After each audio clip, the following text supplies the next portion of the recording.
Howdy! How's it going? I'm back. This is probably going to be the last weekend in August. I'm going to be able to stream every other weekend. I'm like traveling and out of town, and I'm going to PAX at the end of the month and all that stuff. So I'm probably going to stream maybe during the week, some up until that point, but the weekends are probably going to be out, and the second half and end of August is going to be hectic, so I'm going to just try to get as far in this game as I can before then, perhaps. Um, so let's get into this.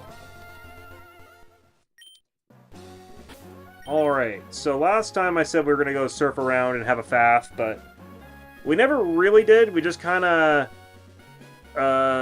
avoided it. We procrastinated. We went to the trick house. We went around the desert, fought some trainers, that sort of thing. Played for over an hour. Didn't feel like I made that much progress, but I guess Fraser is, you know, getting closer than I thought. She was in the low 20s before. Now she's in the high 20s, getting pretty close to evolving. So let's see if we can do some real surf faff now.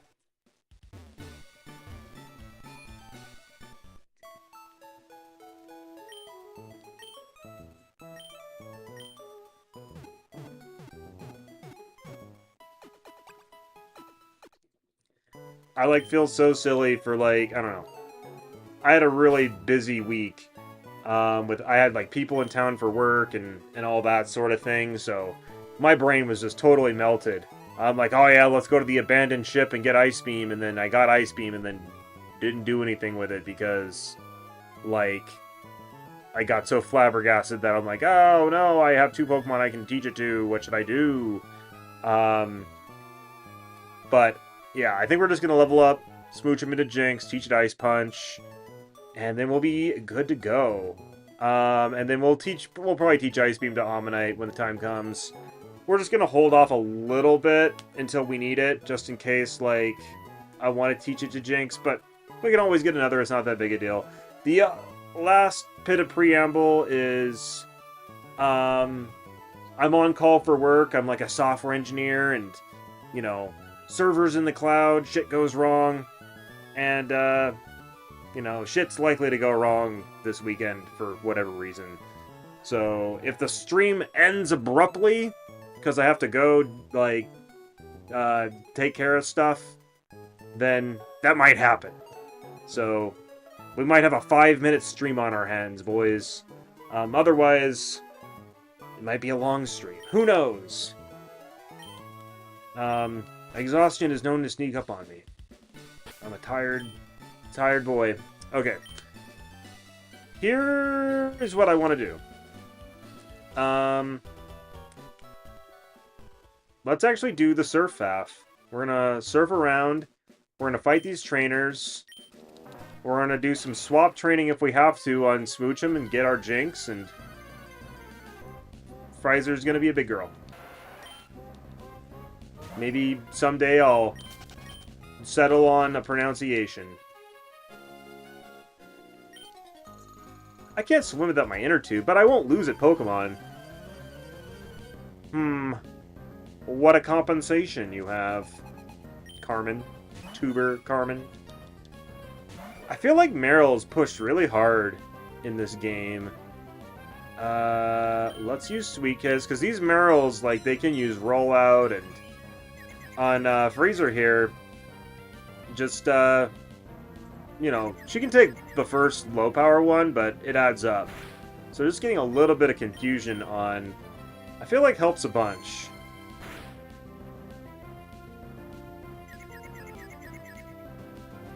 But yeah, these Meryls, I didn't play Gen 2 when it was new, so I don't have that memory burned into my soul. But, I know for Gen 3 here, it really feels like Meryl has pushed a lot. All these early water trainers have a Meryl.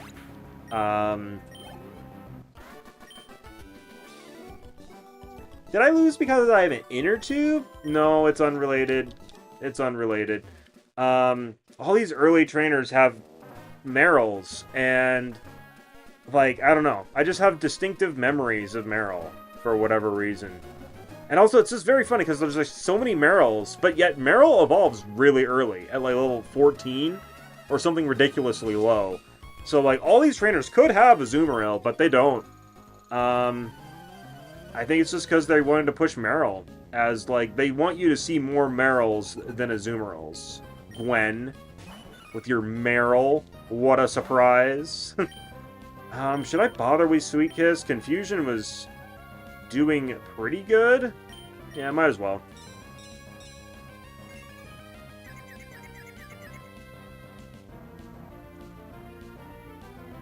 It is kind of funny now that I think about it. It's like, oh, like, Smoochum is like a small little cute Pokemon, and, you know, it uses a Sweet Kiss on you, and it, like, confuses you. It's kind of, like, sweet like that, and, you know, slightly confusing.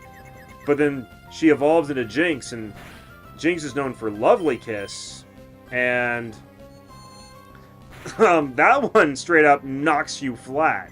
Like, you're asleep, like, I don't know, like your soul's left your body. It's so terrifying. And, like, I don't know, I feel like it really corresponds with both of their appearances. With Smoochum being this small, cute little Pokemon, and then it gets more mature and gets kind of better at what it does. That thing being, you know, luring you in with your looks. What do we got here? Oops, don't want that. Little kids can dart around so quickly, you don't dare take your eyes off them for an instant. It's very taxing. Mine's with my Pokemon, so should be okay, but they won't. How'd you get to be so strong? My inner tube is a fashion item. I can't be seen without it. Is that a joke about, NPCs? Let's see. We're not going to need the Mach Bite for a while on these water routes. Let's head up north. Also, I feel like for an episode or two, I basically totally forgot Smoochum had Confusion, which is a more powerful move than Powder Snow.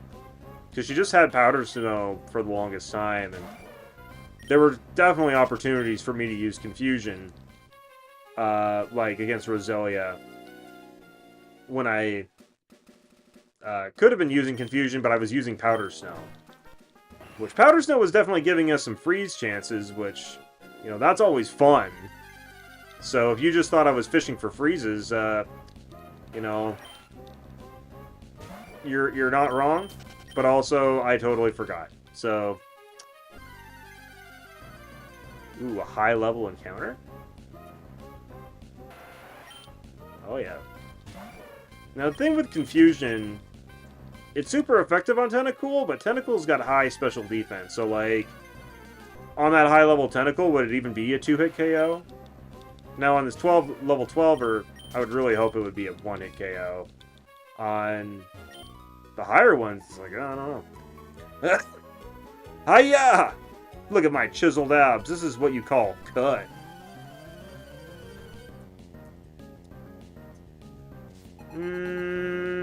Not impressed. Some of the coworkers I had over to, this week, I don't know, we played paintball, which is the first time I've ever played paintball, which was wild.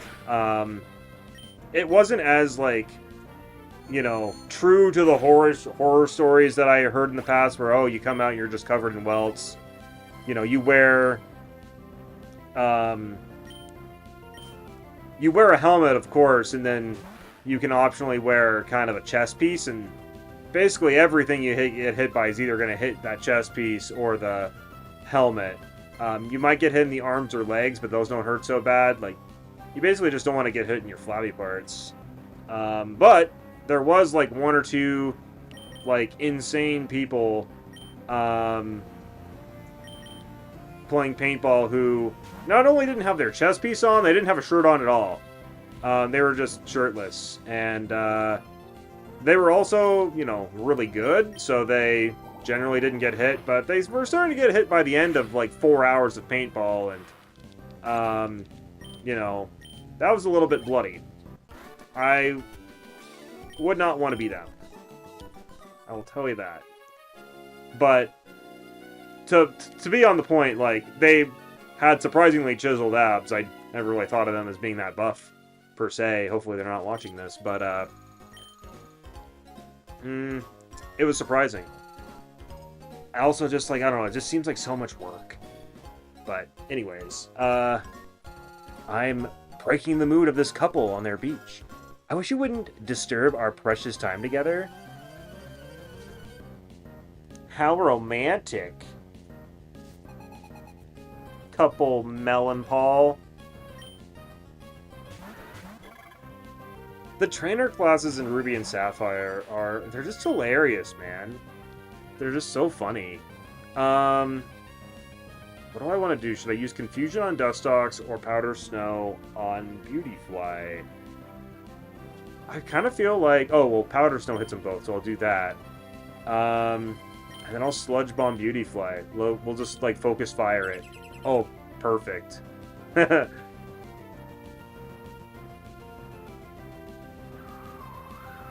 I feel like Pokemon games in general need more double battles. I grew up with Pokemon Coliseum and XD Gale of Darkness, and those games are like 100% double battles, and they're so good. Like, why wouldn't we do it that way?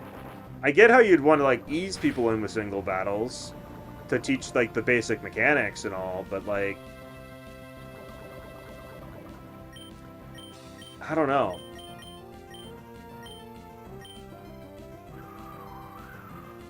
Double battles... I mean, double battles are what we do for VGC. So, like, it's clearly the quote-unquote, like, definitive battle experience of Pokemon that people should be practicing if you want to, like, get into competitive. So, like, I don't know. Doing a single-player game versus, you know, multiplayer, there's always going to be... The strategies are always going to be different. But I just feel like it would prepare you a little better. And there's been some... Like, there's always been, like, one gym leader in, like, recent generations where, oh, yeah, you have to do a double battle for this fight. But, like, you know, since it's just, like, a one-off fight, when are you ever gonna... Like, you're not gonna prepare your whole team to do double battles for this one fight. It's just not... That's not how things work. And there, I don't know. The depth of that kind of gameplay is fun, the double battles. Well, I give up. Sick cash. Well, don't tell anyone that we're here. This is just a private world of two. Paul, are you angry with me? Please don't be angry. He's not angry. He's angry with me, maybe. Man, our ball collection's really filling out. Got a repeat, an ultra, a dive, timer. We got the timer from the Trick House. We got the dive from the abandoned ship. We got the repeat from the Rustboro, like, Devoncorp guy. I don't remember where we got the Ultra Ball. It's actually kind of sick that we have one. Okay. Cherry Berry. Use. And Pekka Berry. Use. Do we have any... We're actually running low on soda pops. I mean, we're right here. I might as well go get more.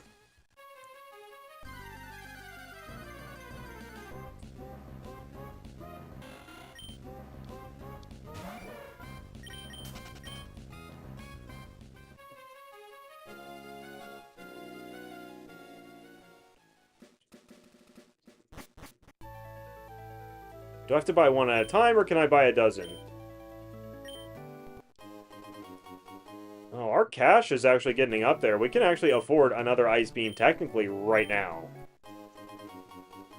It would just be basically all of our money, and I'm a cheapskate, so, like, I don't really want to do that. Plus, I have to get more. Like, I want to get potentially Flamethrower, a couple of Psychics...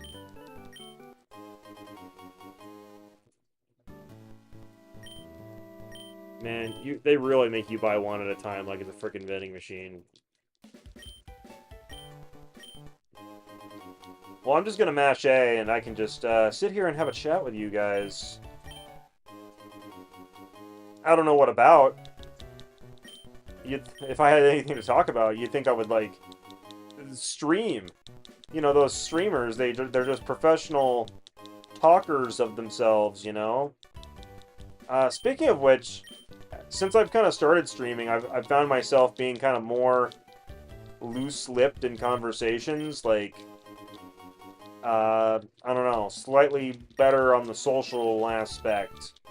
Or maybe that's just me being conceited, I don't know. But, like, I don't know, it felt easier to talk. It's like you practice something and you get more comfortable with it. It's an interesting notion. That's probably enough soda pops. How many did we end up with? 20. That's pretty good. Pretty good. Oh man, like... Now I'm thinking of, like, the squirt again. About how... Ooh, a heart scale. About how, that soda pop probably tastes like squirt. It probably tastes like 7-Up, if we're honest. Wahaha! This dude's gonna catch himself a big one. I don't know, man. Be careful. There's, like, probably Sharpedo out here. I actually don't know the encounter table. Whoa! Fisherman Carter. I don't actually know the encounters out here, so... I don't actually know if there's Sharpedo out here, but I feel like there would be. And there's our answer. Level 23 Tentacool. Does not get one-shot by our confusion. Whalmer will stay in for the XP. Let's use confusion, and if it starts using rollout, well, GTFO, you know? Whirlpool. Well, we're not going to GTFO in a Whirlpool.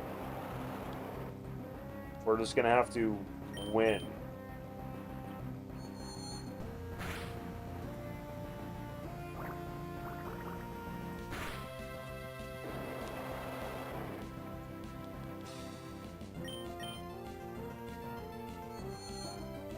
How are we so low on confusions all of a sudden? Have we really used it like 15 times? Seems wild. I was just talking about how I never use it.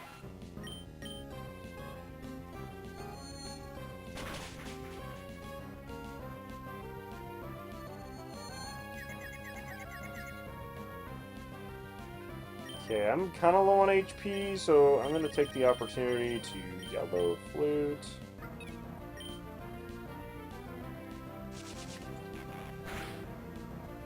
It's interesting how they've never added an indicator for, like, a Pokemon being confused or having some sort of temporary status like that on their health bar status screen. This has never been done, as far as I can tell.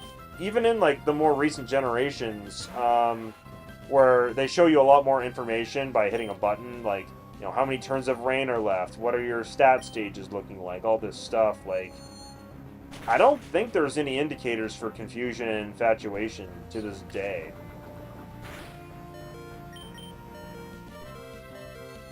I was thinking Fraser was gonna, like, have issues on the water routes, but now that I remember I have confusion, it's, like, so very much not a big deal at all.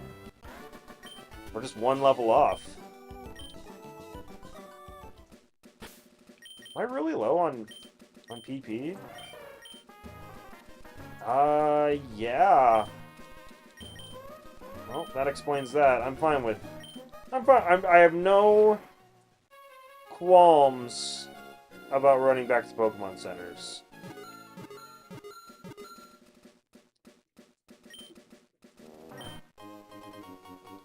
I was totally, simply trying to use the Mach Bike, and, use the item finder.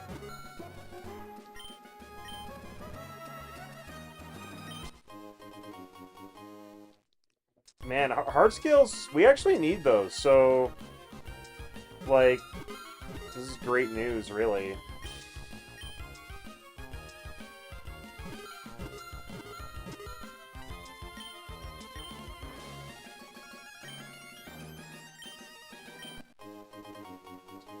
Right on the corners, huh? I mean, it makes sense for it to be on the shore.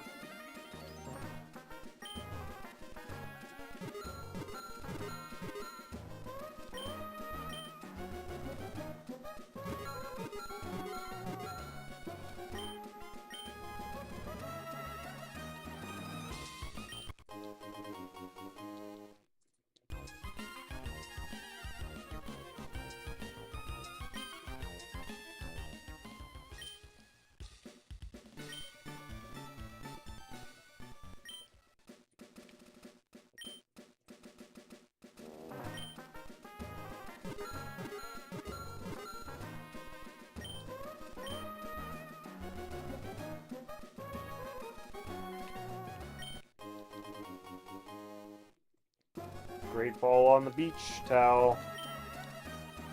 You know, that actually doesn't come off as a beach towel to me. It comes off as, like, one of those inflatable little, like, beds you can put in the water and lay on. But I don't know, the fact that we can walk on them, I'm second guessing myself. But that's what they look like to me.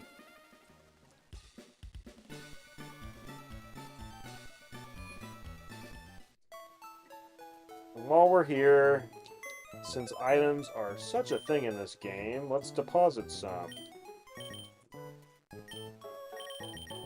Let's see, we're not going to need this ether. We're not going to need these heart scales right now. We're not going to need the smoke ball. And we will sell the mail. What do these blokes have to say again?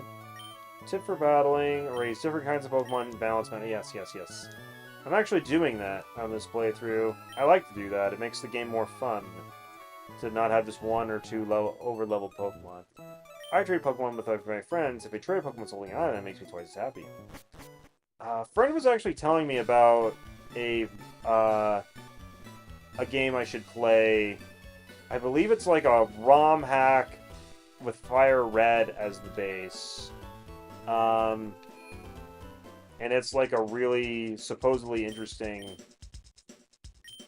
like really hard but really fair and balanced game.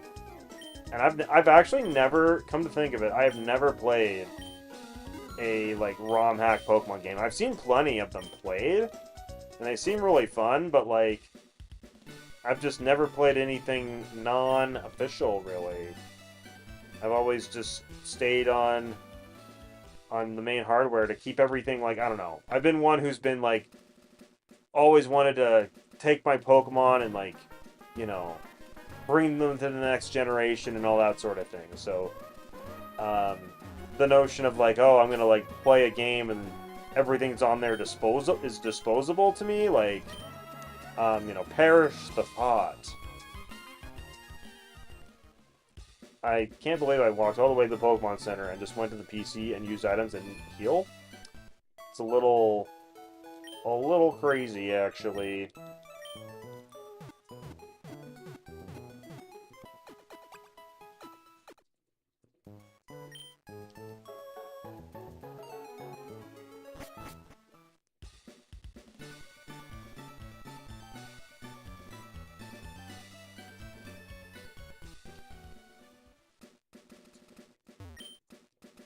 Mr. Briny can no longer ferry us. We must ferry ourselves. Are you properly protected against the sun? No, I never am. Because when I wear sunblock, it only lasts a very short period of time, and then my skin burns very, very easily. So, yeah, I try to be really sensitive about that, because my shoulders and my ears, they will just burn. And it freaking hurts.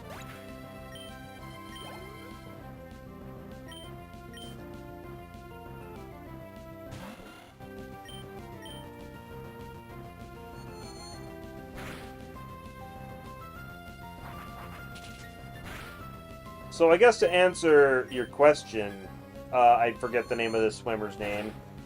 The name of this swimmer's name. Alice. To answer Alice's question. Yes. Well, no. I'm never protected from the sun, no matter how much protection I feel like I have. Is what I'm trying to get across. But I do try to be protected, at the least.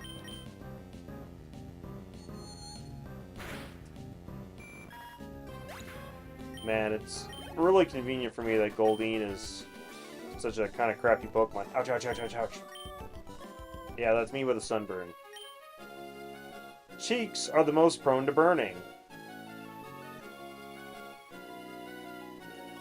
I'm not totally sure that's true. I feel like for me it's my shoulders and my ears. You know, maybe places on my face, like my nose.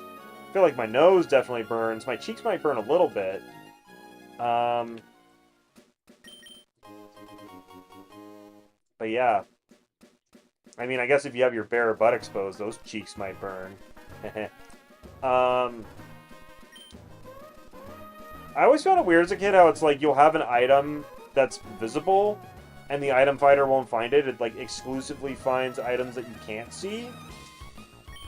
Game mechanically wise, like it'd be really annoying if like your item finder was getting tripped up constantly by, you know, items that you could see but like couldn't necessarily get to. And so it makes sense, but you know, what's the logic of it?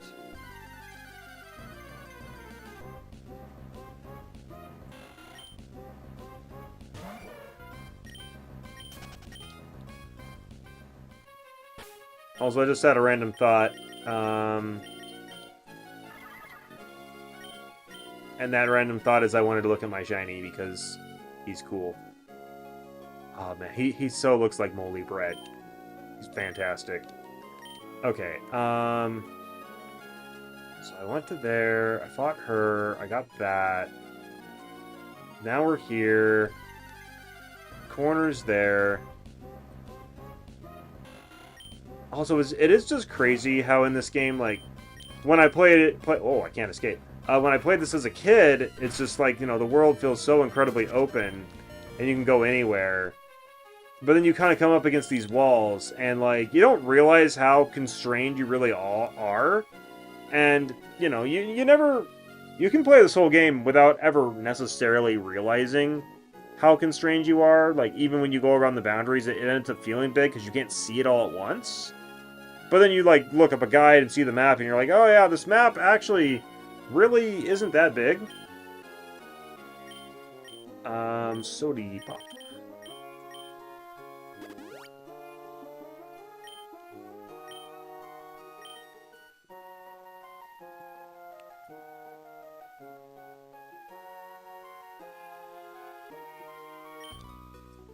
Ahoy there! Are you going to the abandoned ship too? Yes. Well, no. Well, yes. I already went there. I did not clear out the trainers there, so I might as well go back there again. I just kind of rushed for Ice Beam. Is Freezer ever going to be able to take out Carvanha's? Because, like, you know, our stab typings don't, Ice and Psychic. I guess it depends on what other moves we're going to get, but I don't know if we're going to get much else, honestly, so we're probably always going to be reliant on our others for this. And, you know, we're never going to have really grass or electric, so, you know, we're only on the region where half of it's water. No big deal, right? We don't need anything that's good against water. You know, why would we need that?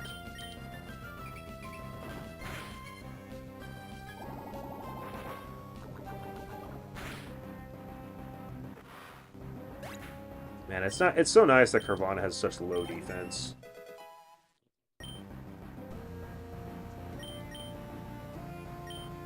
Okay, Leech Life is just not worth it. Like, 20 power? 20 power? Like, it's just not worth putting over anything. Like, I'll never use it.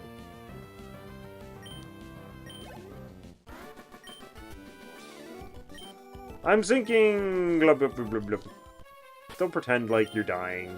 That's not conducive to people believing you in the future. Some people even go in that abandoned ship. Oh yeah, I know. I was in there.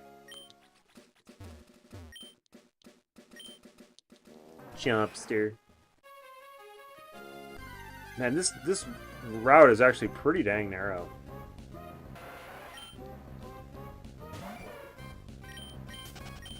I'm so close to leveling up, I almost want to, like, fight the Wild Tentacool. Yeah, there's... I don't think we've missed anything yet.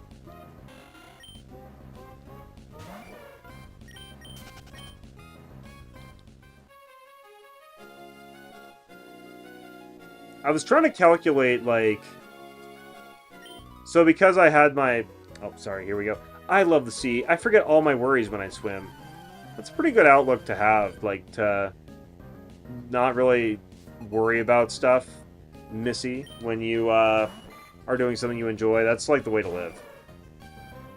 But anyways, I was, like, trying to calculate... Because I got a shiny spin, I was, like, trying to, like, figure out all the stuff of, like... You know, when I was doing the personality value calculations and learning about how that affects where the spots are on a Spinda, and then how that personality value and my trainer ID, you can use that to get the secret ID because I got a shiny, and all that sort of thing, because shinies are determined by, you know, bitwise operations in this game with your trainer ID, secret ID, and personality ID. So if you can figure out the personality ID of a shiny, and you have your trainer ID, you can therefore thus calculate your secret ID. So you can do, like, you know, figure out other calculations that the RNG will use in this game. But, ooh, we hit level 30. Okay, so we're at 52 special attack and 52 speed. I'm curious, and 75 HP. So I wonder where that's going to end up after we evolve. I'm going to just switch out, because I don't want Freezer to die, and I want her to evolve. Anyways, where was I going with that? Something about the personality values.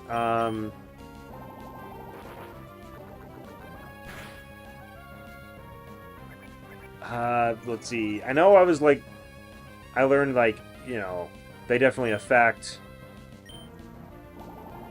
the attributes of the Pokemon, like, you know, it affects, like, their abilities, their natures, their gender, all that sort of stuff. I forget what my point was. I was bringing this up for some reason.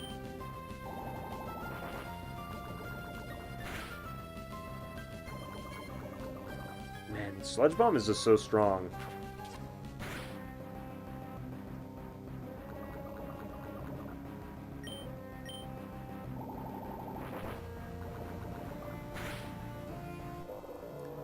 My brain might be not fully conscious enough to complete thoughts and play games at the same time, but should be okay. Maybe I'll eventually remember what I was talking about. Man, it's so nice to get, like, these 90 power moves this early. When I lose a battle, I get all stressed out. As you were just talking about how you were, like, so calm and not worried about anything, and now you're stressed out. It's funny. Oh, yes, this is exciting. I guess the other thought is, like... Oh, that's a lovely sprite. Fraser, you're lovely. This is, like, such a refreshing, like, you know, you don't get to see this sprite of Jinx very often. Like, in Sapphire, like, it's just not much of a thing.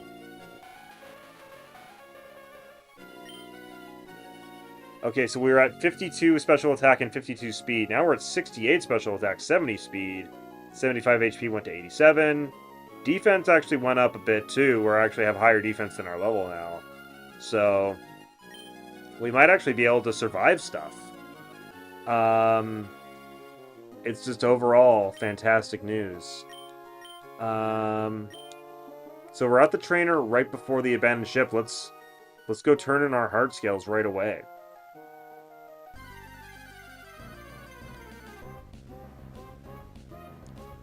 I'm very much in a mood where, oh wow, level 32 tentacle. I want to see how much confusion's gonna do.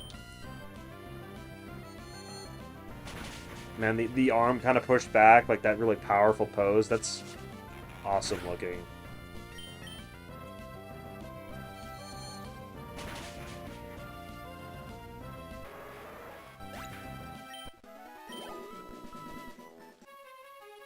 Yeah, that was a pretty strong confusion. So how does our stats, now that we have two evolved Pokemon, I want to compare their stats. So they're very similar level. Freezer's level 30, Bernie's 29. So Freezer's definitely got the higher special attack. To be fair, Freezer's got Careful Nature. I believe that lowers special attack, up special defense. So that's not the best. In fact, they probably would have similar special attack if such was the case. They're very similar speed. Bernie's just a little bit faster, a little bit stronger. Freezer's got better special defense. Bernie definitely has got definitely usable attack, while Freezer does not. They both have similar defense, just not great defense, and very similar HP. So, you know, they're both kind of special attacking sweepers.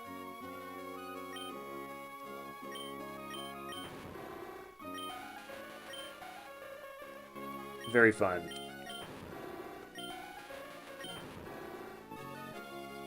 Houndoom must be of a different growth rate, because she's got quite a bit more experience points, but is lower in level.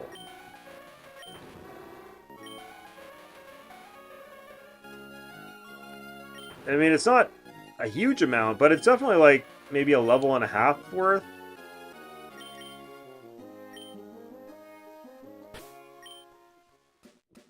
So I am going to leave Freezer in front because I want her to... I want her to have like a chance to show off now that she's evolved and is about to get Ice Punch and maybe Lovely Kiss. Haven't decided on that yet. But we're going up to Verdanturf Town. Also, yeah, I'm totally in a brain sort of mood to where it's like I have like I might have 2 or 3 thoughts in my mind. Start one thought, and then like forget what I was talking about and continue on to the next thought and be totally unable to remember what I was talking about. We're just gonna have to roll with it. We're just gonna have to deal with it because my brain not the most best right now. It's not the best it ever could be, is Pokemon theme song.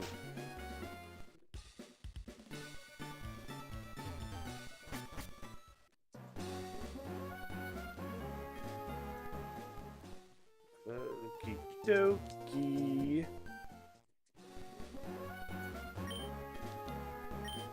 And, you know, heart scales, they're pretty easily renewable in this. Like, not yet, per se, because we have to be able to, like, catch and or steal, like, Thief from Love Disc.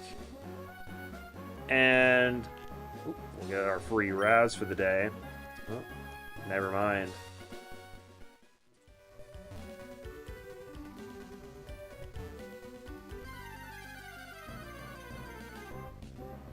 Wow, like, yeah, my brain is literally, like, I was talking about something right there, had the thought of, oh, let's get our berry, and now thought equals gone.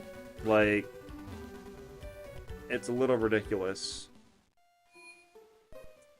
I need, like, I was talking to my friend about how he should, like, if he has time, he should, like, hop on, like, a Discord call with me and, like, you know, co-commentate the stream. I feel like that would maybe keep me on track.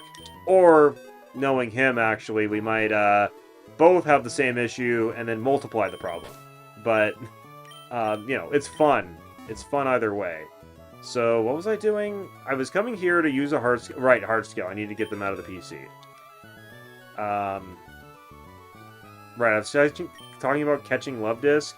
Yeah, we can't do that yet. We need, like, to be in the other part of the ocean and or have the Super Rod to get more heart scales. So we're going to have to just deal with what we have right now. We have 5. It's actually quite a lot.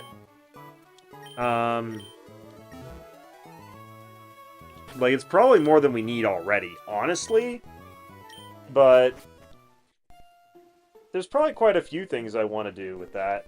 So before I straight up go to the move relearner, I'm actually going to come down here for my other berry.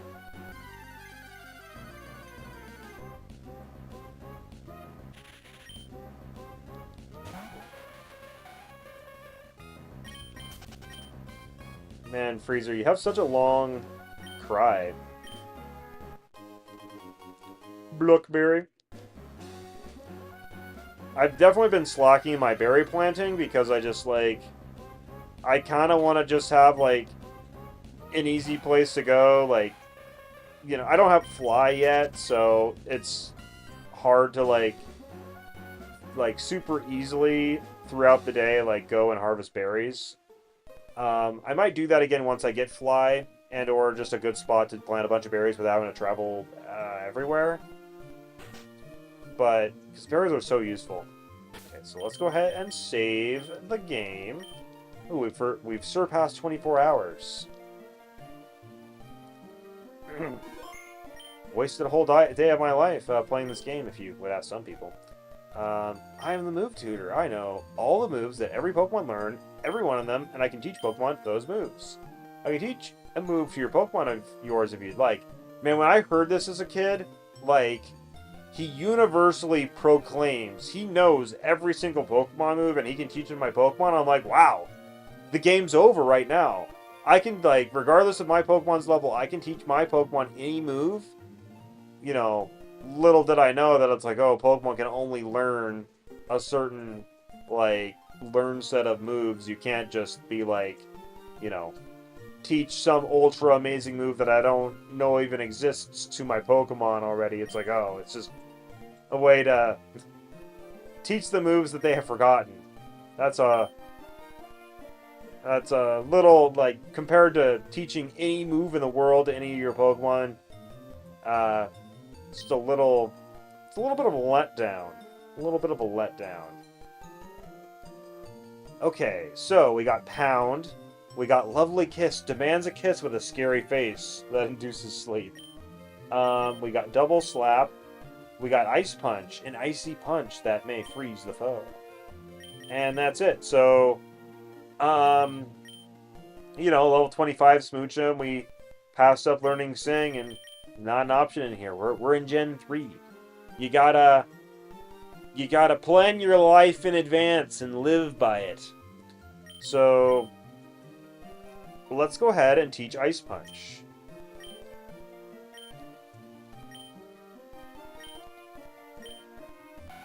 So Ice Punch, pretty good. It's got 15 PP, 75 power, 100 accuracy, special type attack in this game.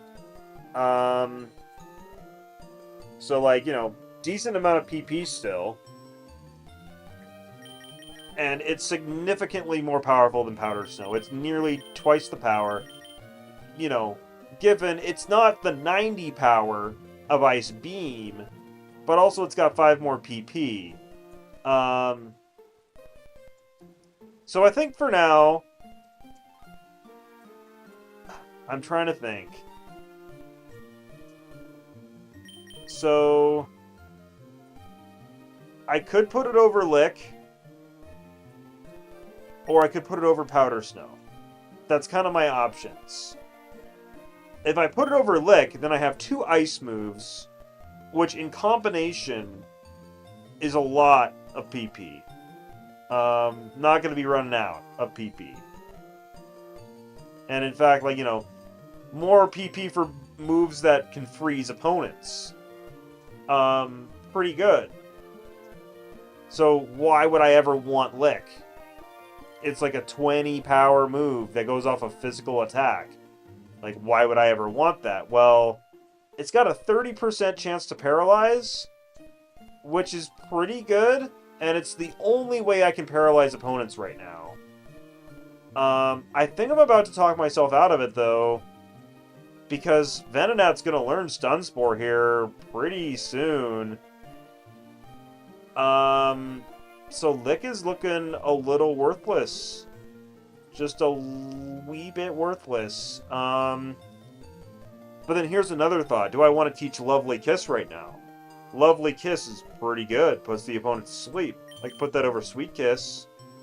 I could put it over Powder Snow, maybe.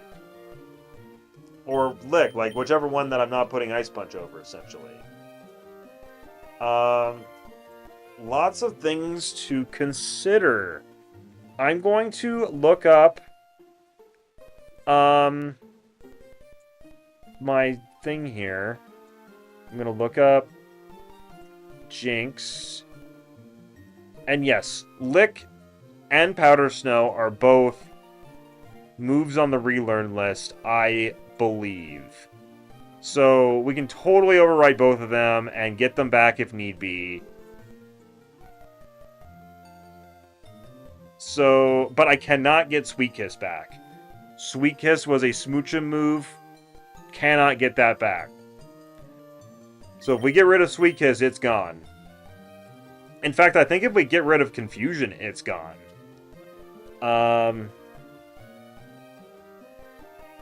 Because, yeah, like, the only way to...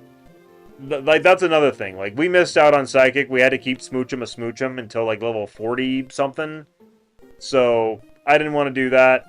So, but it's fine. We can learn Psychic via TM. It's no big deal at all. So...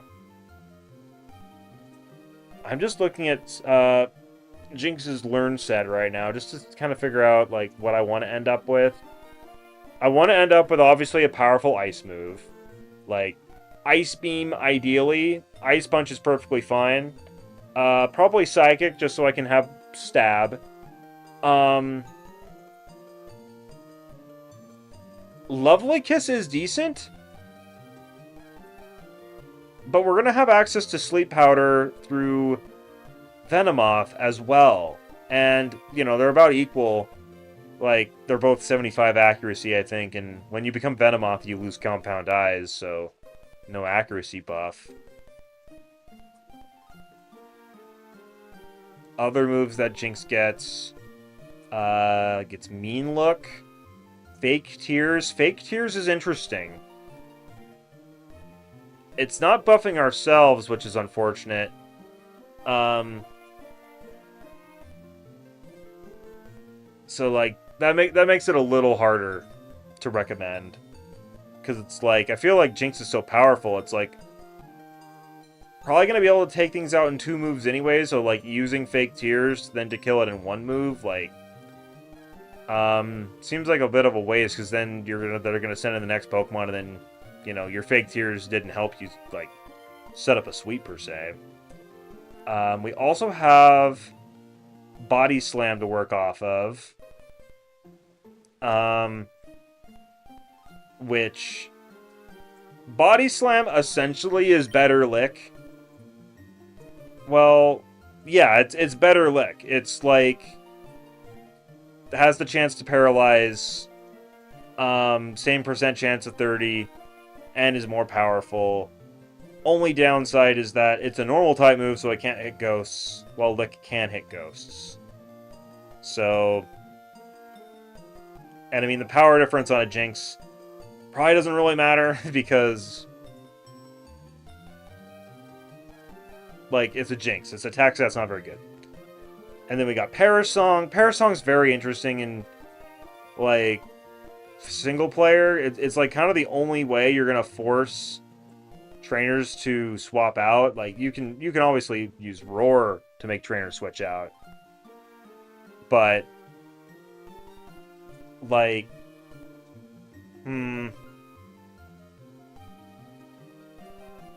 but like, yeah, Parasong is just interesting. if you're ever in like the battle tower and you're on their final Pokemon and you're not, you can use Power Song and it's basically going to be an instant win. But in just like single player, we're just trying to beat the video game. Also, we don't get it until 57, so like it's probably not even going to matter for the Elite Four. But Power Song is just interesting.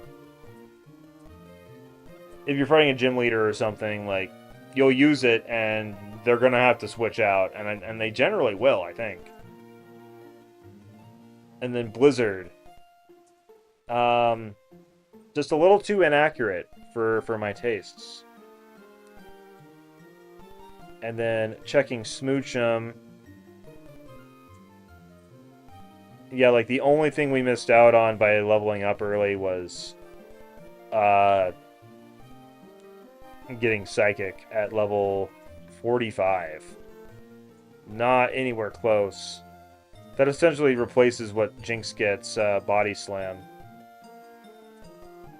So yeah, basically the only thing we're missing out on, the only move that we cannot relearn is Confusion and Sweet Kiss. And then, like, Sing, if we had learned that, which we did not.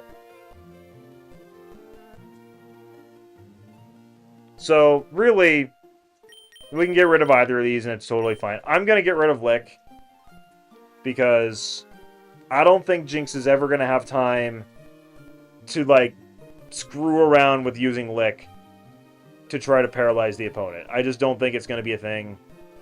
She'd rather be doing damage. Or, like, straight up confusing or putting the opponent to sleep. So, goodbye to Lick. See you later.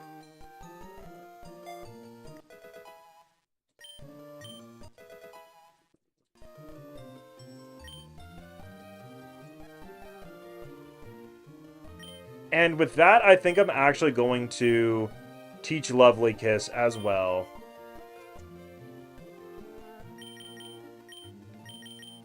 Yeah, Lick's back in the move list.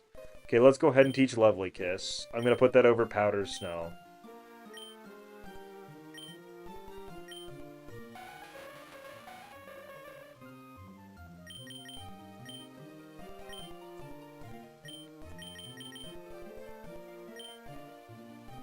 And we can always get Powder Snow back with another Heart Scale. I think we've made the right decision.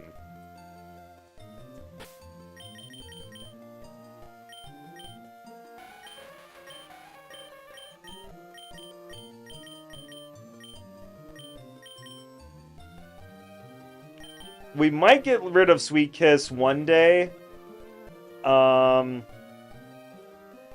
But for now, I'm keeping it. I just don't want to forget a move that I can't relearn. I don't want to do anything permanent. So, okay, so let's... I'm just going to, like, run through the rest of my team. Like, even though they didn't evolve, I just want to see what we got here. Howl, Smog, Roar, Lame.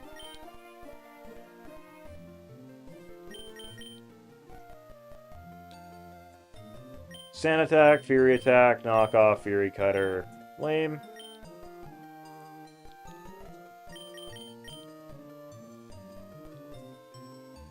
Tackle, Disable, Foresight, Poison Powder, Leech Life.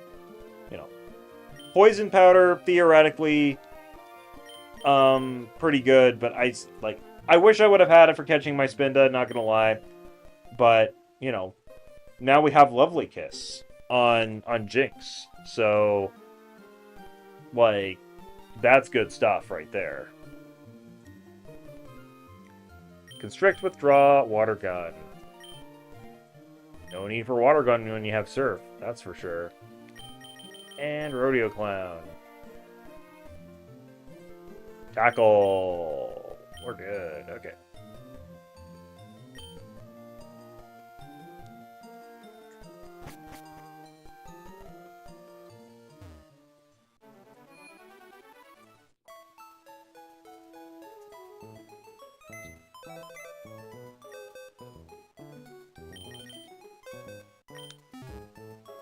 I'm literally coming here to deposit an item.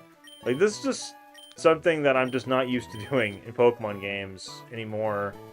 Like, I was playing Pokemon Yellow, and you have to, like, screw around the items so much in that game. It's actually infuriating.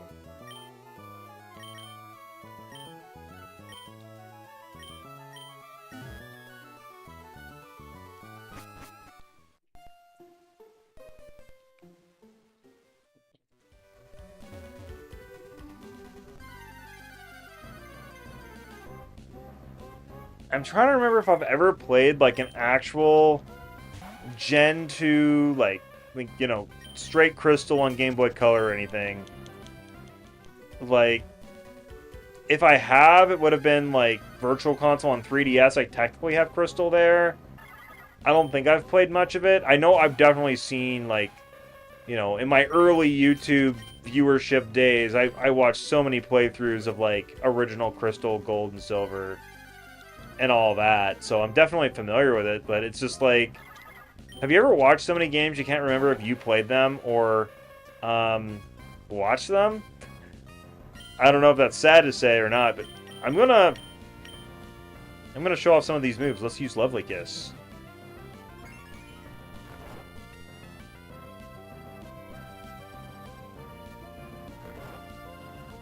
I feel like that's such a cool animation. It's like so unique. Let's use Ice Punch.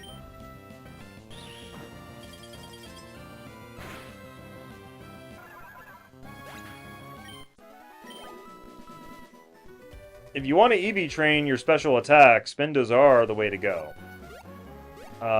It's just the simple truth of the matter. Not that I'm going to do that. And there's no EV reduction berries in Sapphire. You would have to trade them over to Ruby. No, not Ruby. Emerald. To get EV reductions working.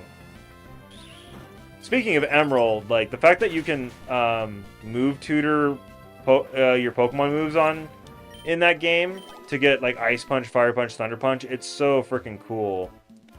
I feel like they were way too strict with the BP requirements for move tutors in, like, Generation 3 and 4. Like, as a kid, it's like, oh, I want access to these moves, but the battle facilities are so hard. But, like, in order to do good at the battle facilities, you have to be able to train your Pokemon and teach them good moves, which you need BP for, and you can't get BP without having good Pokemon to win the battle facilities. You know what I'm saying? So, it was actually really frustrating as a kid. I just wanted to teach Ice Punch and Fire Punch and Thunder Punch to Pokemon, but you required so much BP, like, I don't know. Like, maybe it's just bad time perception on my part. As a kid, it just felt like a small amount of time was actually a big amount of time. Maybe I'll get around to that, like, once I play through Emerald again. Maybe I'll do the battle facilities and go for it, you know?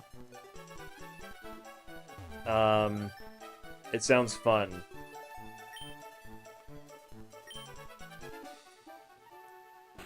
And then I'll know, like, you know, how much BP, you know, I'll experience the pain. I'm pretty sure I just healed in Marvel, but I can't remember, so I'm just gonna heal now. Whatever.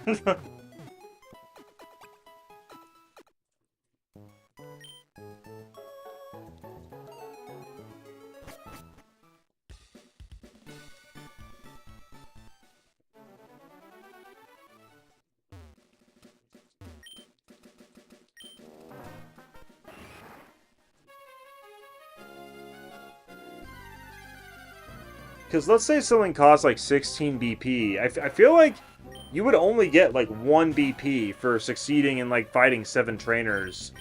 And that shit felt like an accomplishment. And it's like, gosh, I have to do this 15 more times? Like, I don't know. I felt like it was asking a lot. Like, I felt like there was a better way to ease the player into it.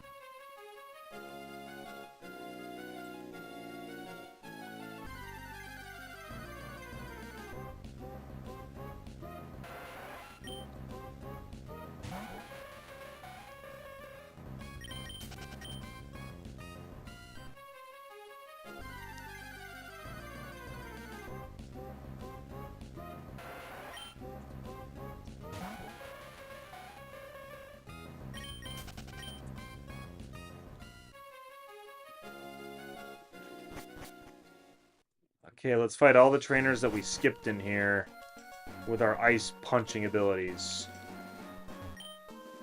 Isn't it fun here? I just get excited being here. Yes. Ships of this sort are rare, so I'm taking a look around. There appear to be other cabins. Yes, indeed.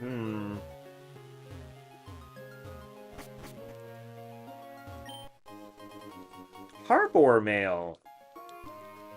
I harbor the refugees. Okay,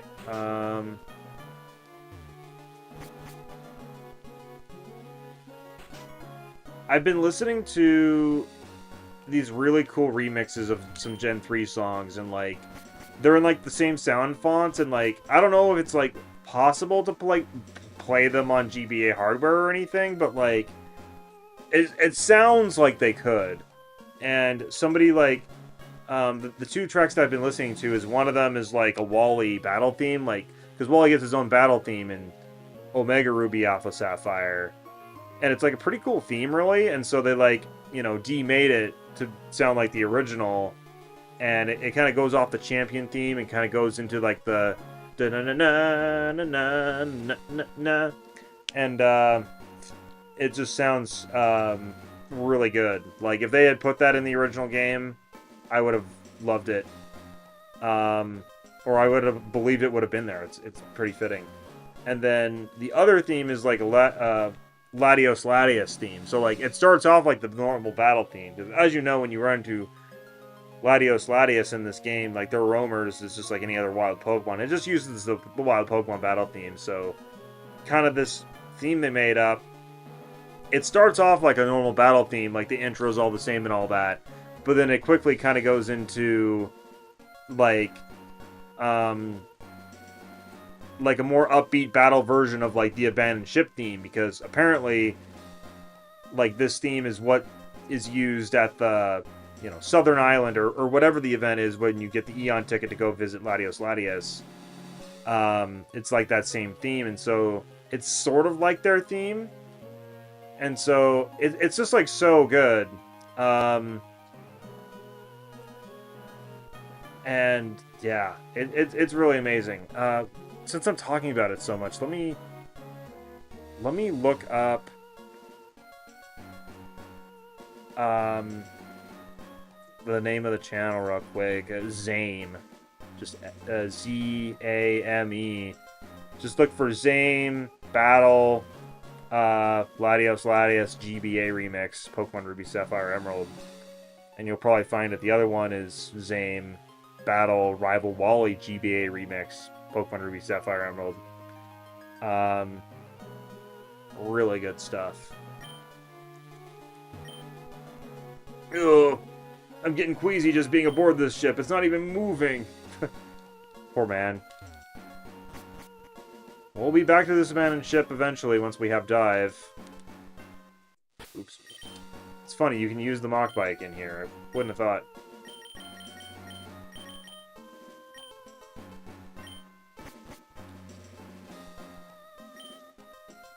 Yay! It's a ship.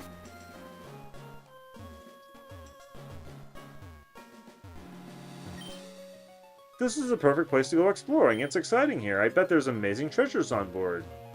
Yeah, I mean, there's a scanner.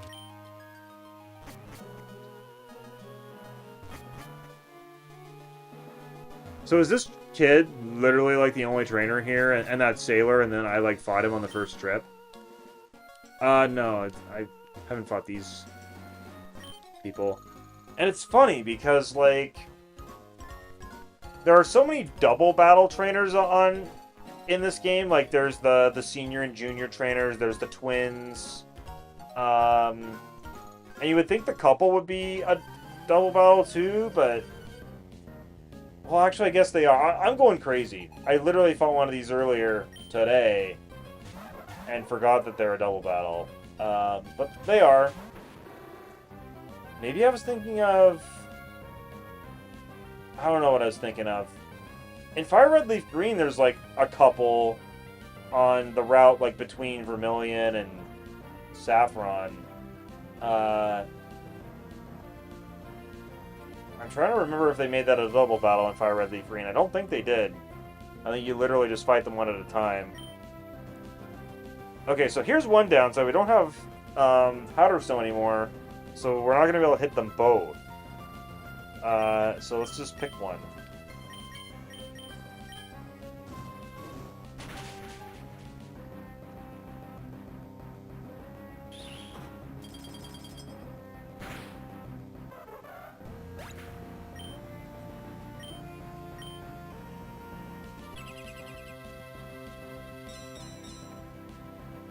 Wish upon a star.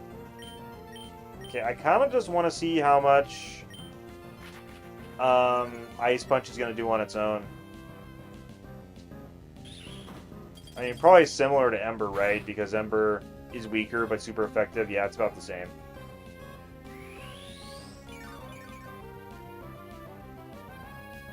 The wish came true. Regained health. Shit. I meant to use Ember.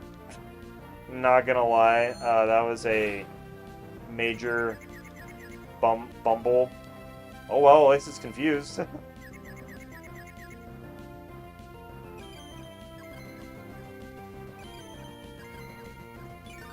Moonlight is like such an interesting move. The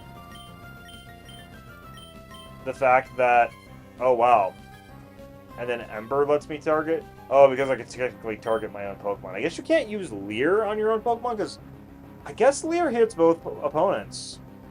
Never really thought about it.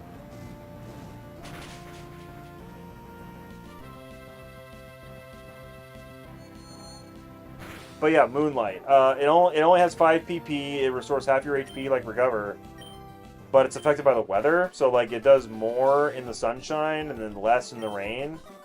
I always found that weird because it's like, wouldn't the sunshine, like, you know, overwhelm the moonlight that you're supposedly basking in and deteriorate it, like take away from it? I see why rain would like deteriorate moonlight because like rain clouds just straight up block the moon. I guess sun like is the source of moonlight. The sun hitting the moon, like the moon reflecting sunlight, is what it is, but when you have the sun and moon up in the sky at the same time, the moon just doesn't seem like, you know, that great.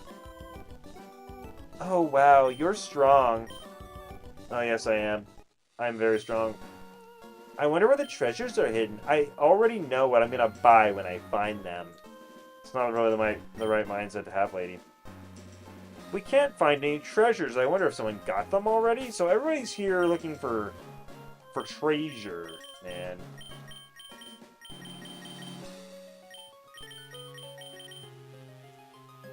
Okay, let us remove the amulet coin and attach it to Confuzzle. Who wants treasure hunters?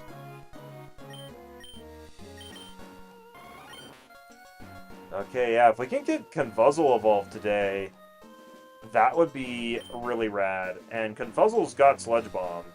Speaking of which, I need to put that in, like, the first slot. That looks good.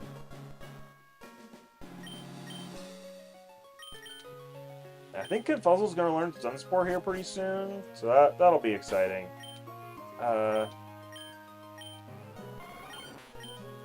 I'm gonna have to eventually decide what to put Sleep Powder over, because I'm gonna want it. I could put it over Stunspore, or something else. I feel like I'm gonna put Sunspore over Supersonic, just because Supersonic, it's such low accuracy. And we'll still technically have Sweet Kiss on, you know, Freezer, but you know, it just feels wrong to go against the Confuzzle name.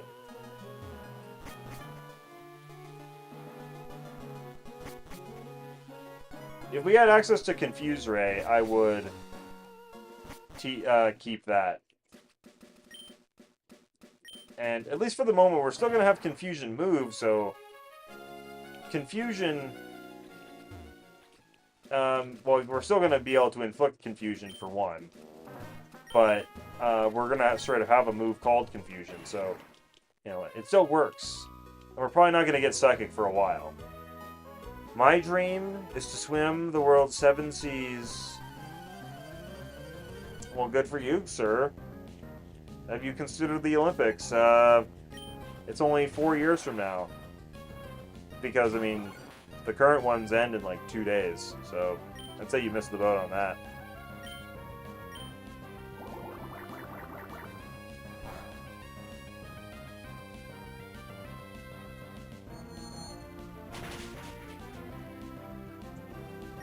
That's not very much. Here's the thing, like, Secret Power, like, here's the perfect example of a case to use Secret Power. Where Sludge Bomb's not very effective, but Secret Power is decent. And that did way better than Confusion. Although, once we're a Venomoth, our special attack's going to be a lot better than it is right now.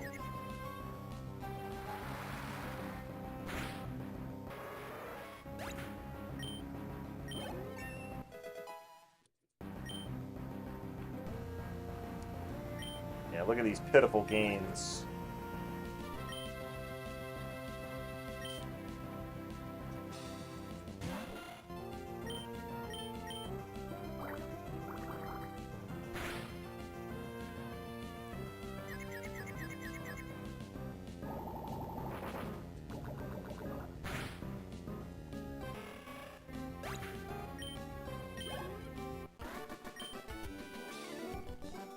I won't be able to swim the 7 seas like this. Why not? Just because you can't win a Pokemon battle? Do you need to win a Pokemon battle on all 7 seas? That could be an issue, but as long as you just need one win, like, if you just keep trying, you'll get there eventually. Playing with marine Pokemon is one of the pleasures of swimming. Nice. My liar of a boyfriend told me that I look great in a bikini? Well, don't worry about him. I can be the judge of that. I'd say you look fine. You look perfectly good. You look like every other NPC of the same trainer class. I'd say you're maintaining bar. So looking at Horsey right now has made me realize that as a kid, I kind of have misinterpreted this Horsey sprite. So clearly what it is the Horsey is facing, its body is facing to the right, essentially away from our Pokemon. And then his head, like, his head keeps turning to the right until it's facing the opposite way. So now it's facing, like, left, it's facing towards us. And then it's got this fin sticking out the back of it. Maybe it's like a dorsal fin sort of thing. The way I interpreted it as a kid was that, yes, like the body was facing away and its head was turned, but that fin sticking out the side of it was like, almost like a, like it has like wing kind of, fins, kind of. And so that its fin is like its right fin sticking out the side, and then has a left fin that is kind of like, you know, crossed across its body. It's like laying on top of its body. So its its arms, quote, like its fins, are aligned with its head facing towards you, and its body is kind of like twisted to the side. But that's just like not what's going on here. Like that yellow is its belly. It's not another fin. In fact, it'd be pretty weird if it was, because it's like such a different size if it was.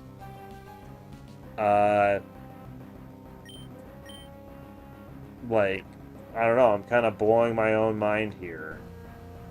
I'm gonna look up a sprite real quick. I'm online. I'm on Cerebi, looking up the Horsey sprite. pretty late in the Kanto decks here. At least I thought it was. Come on, there should be a Horsey. Horsey and Seadra, where are ye? Yeah, there you are.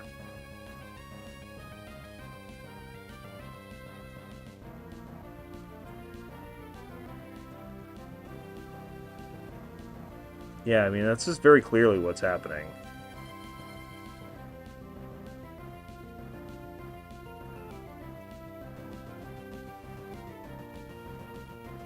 Yeah, I mean, in Far Red and Leaf Green, it's even more obvious, because its body is actually facing towards you. And just, it's a slight different look, slight different angle. And, like, that fin is just sticking straight out the back of it. Like, there's no misinterpretation to be had. And then, like, in Kingdra, it's just even more just incredibly clear that there's no side fins. There's just the one back fin.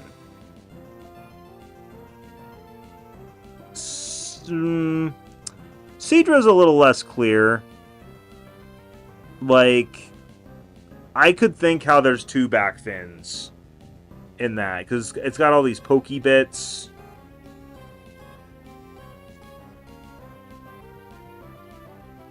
And it's just unclear, like, if there's another fin back behind there, but for Kingdra, there's really no way, no other interpretation. And just, like, if I look at more recent generations, yeah, like, it's just incredibly clear. Man, the Horsey line is such a cool line. It is such a cool Generation 1 line. And it's, like, underappreciated, too, because, like,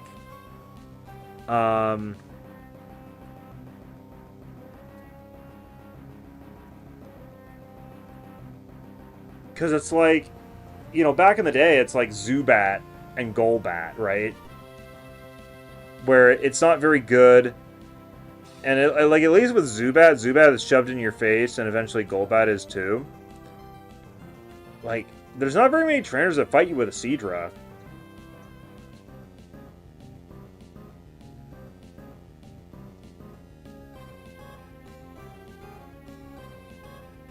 And, like, Seadra, it's just cool. And just another thing that kind of puts you off from using it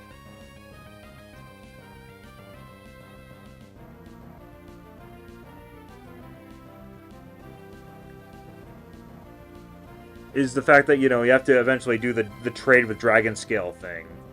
For me as a kid, like, using any trade evolutions was such a deterrent. Okay, now looking at, like, the most recent, like, Gen 9 sprite on Cerebi of Seadra, like, it is kind of unclear if there's one or two back fins. It's clear that Horsey definitely just has one. Kingdra has one, I'm pretty sure.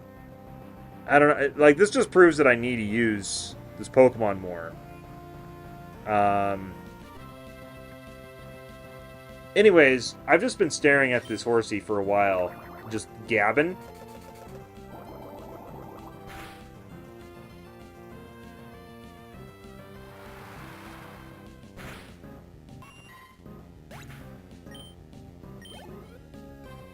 What's the earliest you can get a Horsey in this game?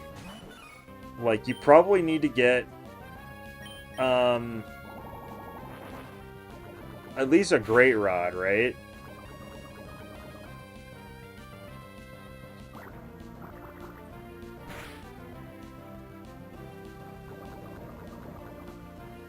Gen 2. Oh man, it's such a good Gen 2 sprite. The Gen 2 sprites are just so great. Okay, Gen 3, Horsey. You get it on routes 132, 133, and 134 by fishing.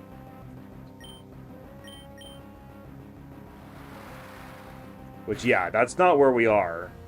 And we don't have the good rod. Pokemon Ruby. Good rod. Man, just Google is so worthless these days.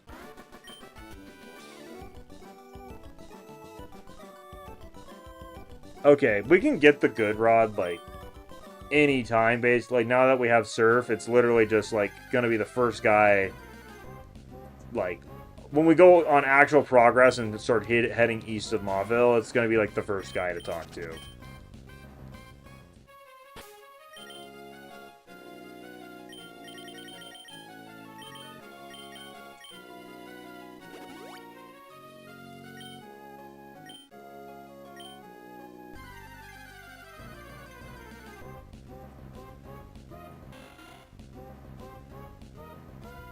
Looking at Horsey's early moves, it's got Bubble and Smoke Screen, so that's not great. Well, it starts with literally just Bubble. Ah, man, these Wingles, they're just so fast. They generally got Wing Attack. Oh my gosh, Confuzzle, come on, you little guy. Come on. Oh, this is so annoying. Okay, so it's literally just got Bubble. At level 8, it gets Smokescreen. 15, it gets Leer. 22, it gets Water Gun. Like, so yeah, you don't really, like, want to raise a Horsey from level 5, like, at the beginning of this game, really. Like, do you know a little town called Dewford? Yeah, I do. In fact, I had to go through here to get Surf to get to you, so the canon answer, the canonical answer, is yes.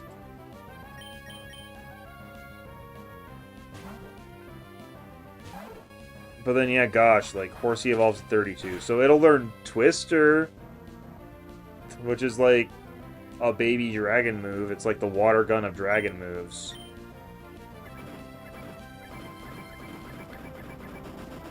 And then it eventually gets, like, Dragon Dance and stuff at the end of its life. 50 if you keep it a Horsey. 62 if you evolve it into Seadra. I hate this. Well, what about Dewford? A weird saying is getting really trendy at Dewford Hall. Interesting that you don't say it out loud. The sea is like my backyard, let's battle. It's like they wanted to keep that trendy phrase, like, within the loading zone. Within one loading zone or something.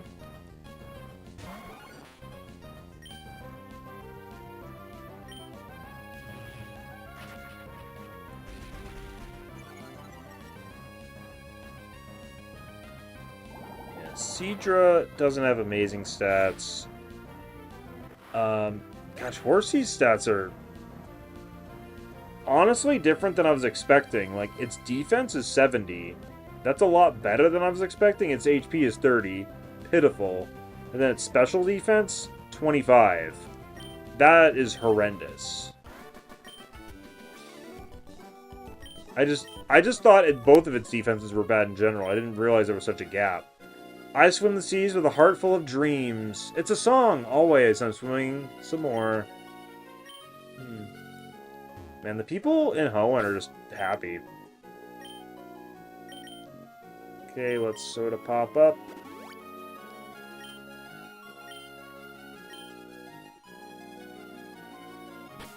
What's our second Pokemon? Farfetch? Perfect.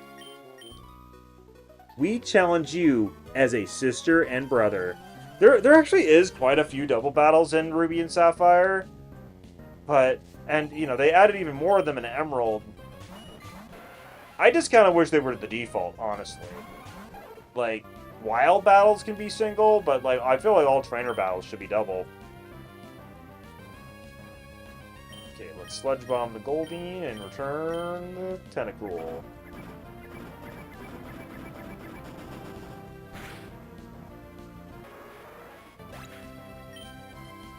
And Farfetch is really, like, coming into its home and helping out a lot. Now that it, like, ever since it learned Return, really. I mean, I think it learned Return before Norman, but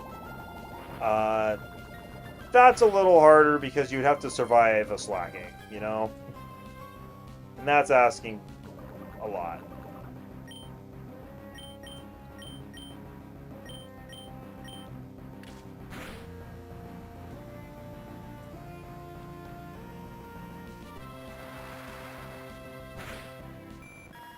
I wonder if Secret Powers kind of range changes based on its, the environment we're in, Lisa and Ray.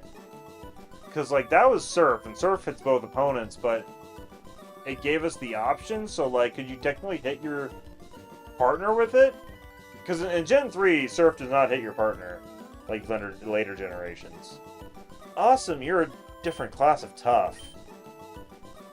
Oh, thank you for noticing. Thank you for noticing.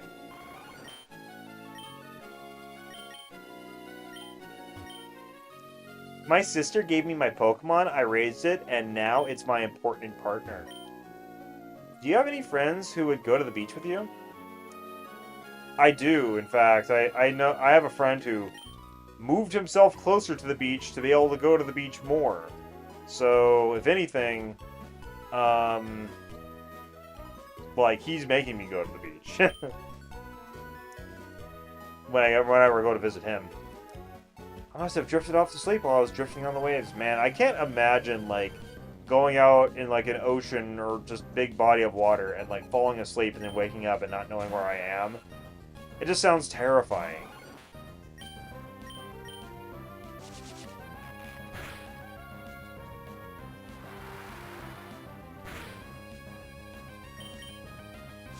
I forget what the special effect would be when we're, like, on the water secret power.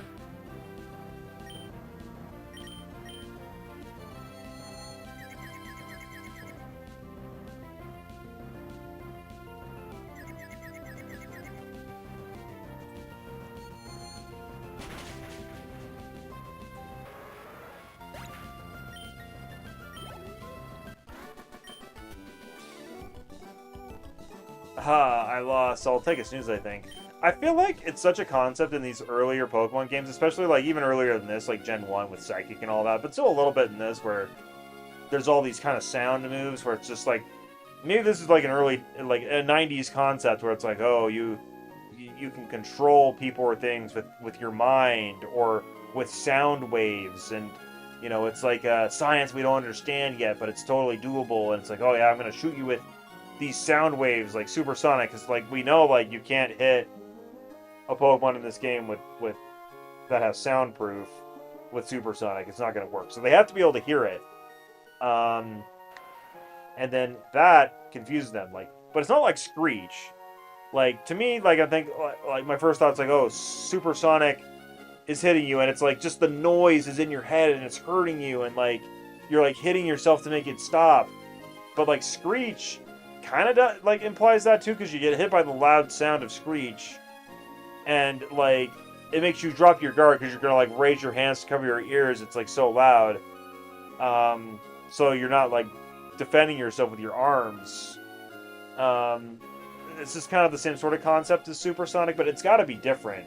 Screech is just a loud noise that you cover your ears with, while supersonic is like a brain-wrenching, like sound that's just inside your brain that you just want to make it stop no matter what, sort of thing. Or maybe it's not. Maybe it's like a sound that, like, influences you in some way. It's some sort of mental thing. I don't know, man. But I was just playing, like, Final Fantasy VII with friends, and that game obviously came out in 1997. Did you want to battle me? Sure, I'll go with you.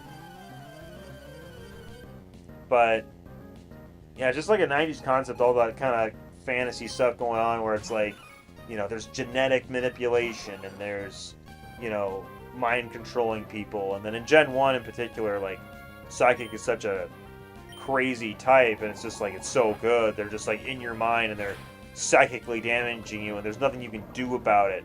Like, there's all these other types, like normal, like, you're just punching each other, fighting, you're punching each other. Like, so yeah, like, fighting, you're, like, doing martial arts, hitting each other. Normal's like you're like a wild animal, just like a bull, like Tauros, like just ramming into each other, biting each other, like all the kind of normal moves. Like there's so many normal moves in this game, like body slam, like fury attack, tackle. Like there's just so many normal moves. It's overwhelming. Um, you got poison, which is like a physical thing that gets inside of you and like burns you from the inside out, but it's like very much a physical thing. It's like poison's an incredibly common type in Gen 1. Um, there's rock, which is like, so resistant, like, and it's like defensive against this thing. It just seems like there's all these different triangles of like, just physical action that can be taken. And then you have the psychic type that is just so overpowered. It's just like, yeah, I can just be here. I stick out my hand, and everything bows before me. You can be a raging bull. I stick out my hand, you're down. You can be a fighting type. I'm just super effective against you. You're even more down. Mind over matter. Oh, you're a poison type? You think you're gonna, like, burn through my skin with your venom? Actually, no. I can just outsmart that, and you're dead. Super effective. Oh, you're a rock type? You resist all this stuff and you got super high defense? Well, my psychic moves, they're special. They just go right through that. You're freaking dead because you have got no defense for that.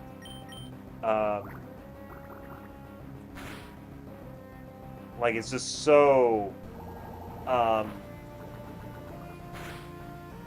just the thought of it, it gets in your... Even as a player, it gets you in your mind of, like, there's nothing you can do against Psychic-type Pokemon. It's, like, so overwhelming. And just kind of that emotion and thought of it all. Like, you're scared of it. You're terrified of it. And that's kind of, like, what psychic damage is kind of all about. It's, like, it's mind over matter. And you being scared of it is part of why it's effective.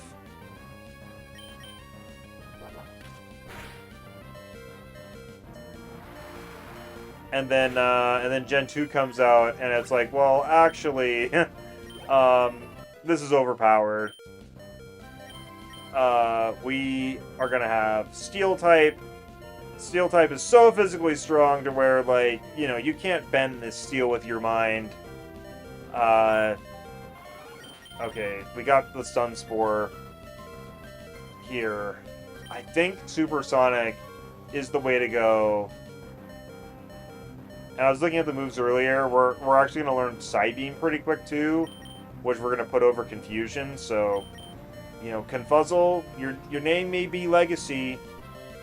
We can teach you Supersonic again. We got heart scales, but I think this is what needs to happen. So here we go.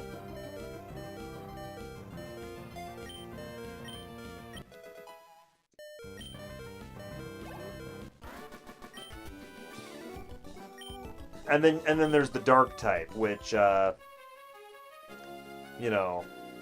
all about the mischievousness. And so... And then they obviously, like, fixed Ghost type being super effective against, Psychic.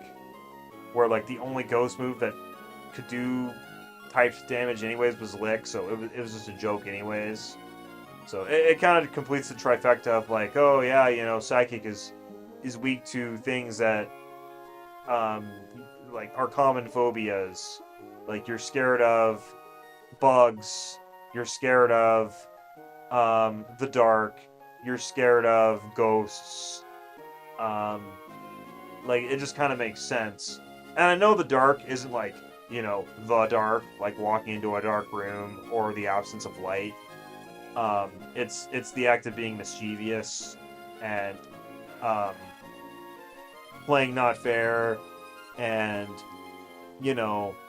think the mafia or the yakuza or whatever, like they're in the shadows conspiring against you. There's reason to be fearful of that. Okay, Confuzzle is low on HP. But we're at Dewford.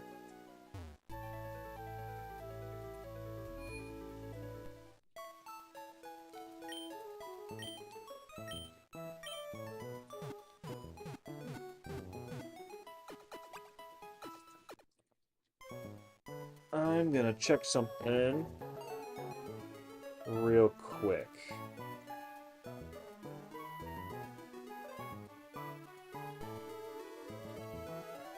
Okay, cool. There's this ice cream place in town that I really like, and I'm thinking about going to get it, and I maybe was hoping to get there before they close, but they don't actually close until 10, so I got time. It's like one of the few places in this town that stay open late, I swear.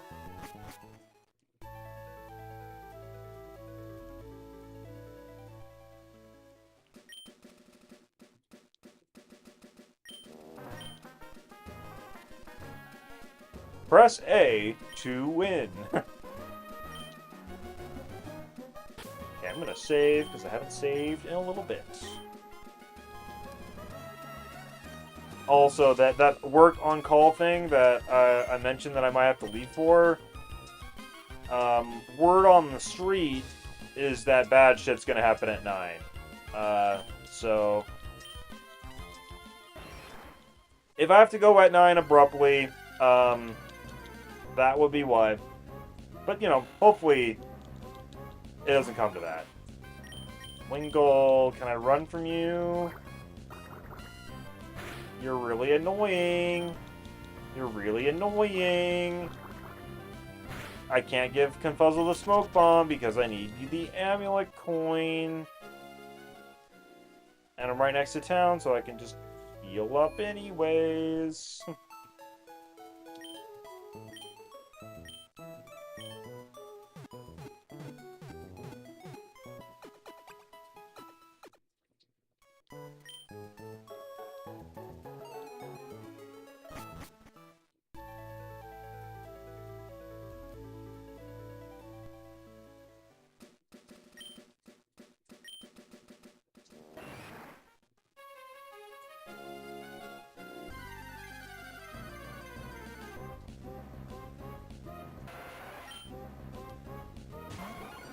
It's a low-level tentacle.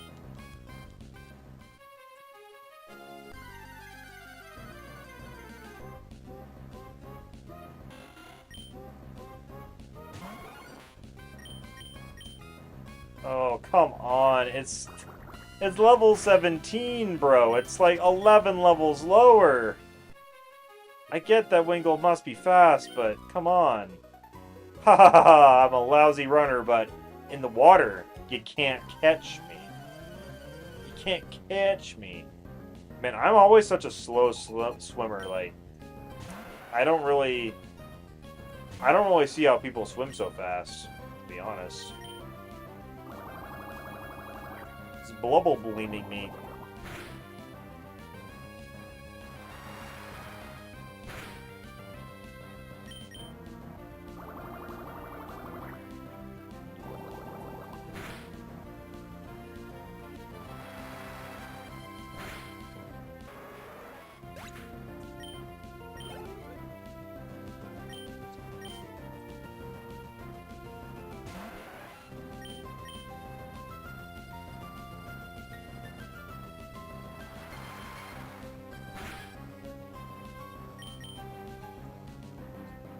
Oh, thank goodness for Supersonic being so shitty accuracy.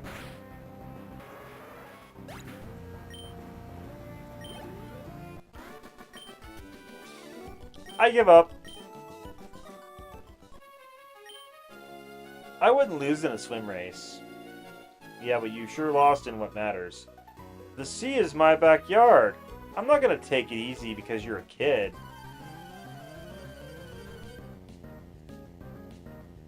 Does that make you, like, an adult, Nicole? I don't know. In my experience, kids are like... You know, kids are vicious. They don't go easy.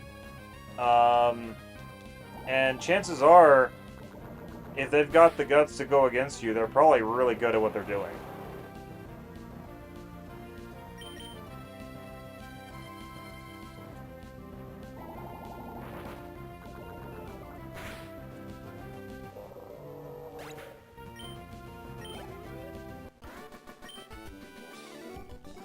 Did you take it easy on me, by any chance? No. Well, I mean, technically, I'm using my lowest level Pokemon to raise them up, but I didn't treat you any different than I would treat anybody else. Drifting along with the waves, I love it. Why don't you give it a try? I am. Found an iron. I earned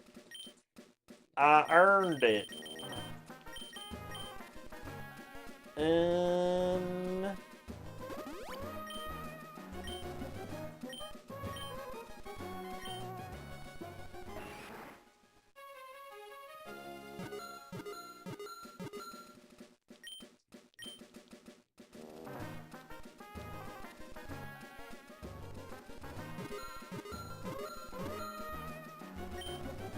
Guess it's up here?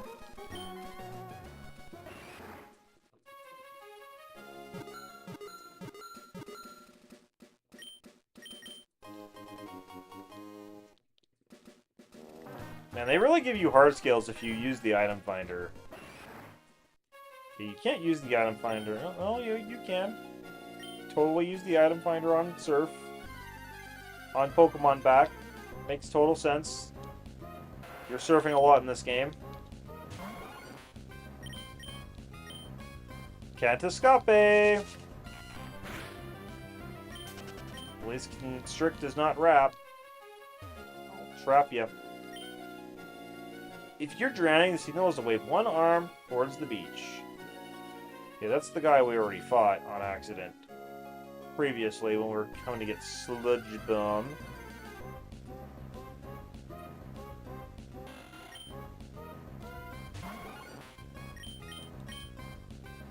Can't escape.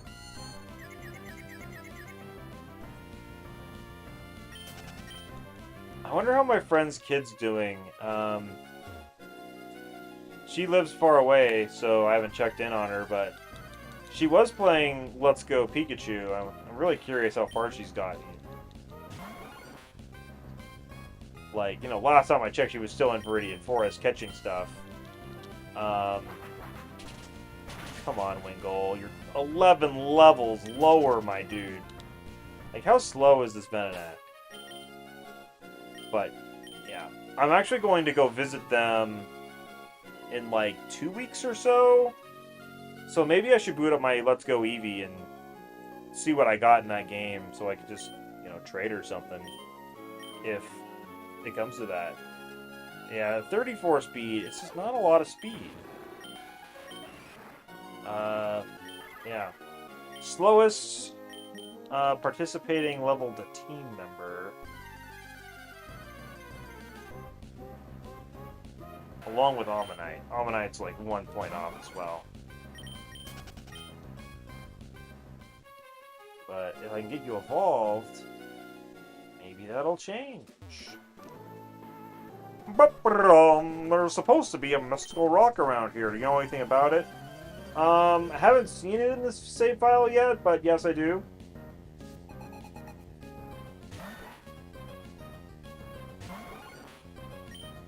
Confuzzle! Interesting how this guy has a Sandshrew while, like, the, you know, oh gosh, I forgot it wasn't going to be very effective.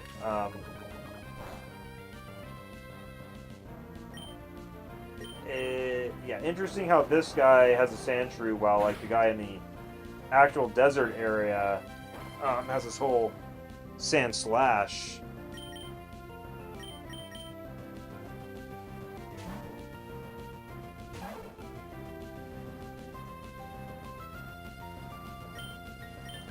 Thanks for this free switch.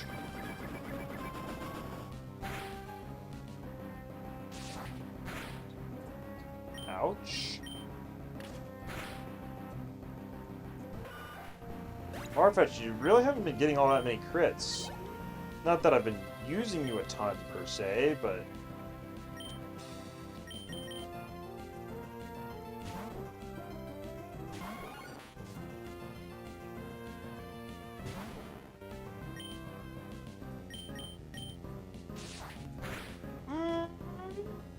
Okay, that was a crit.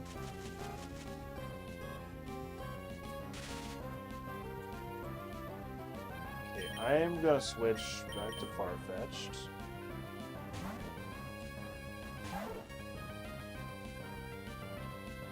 Keen Eye. Believe it, baby.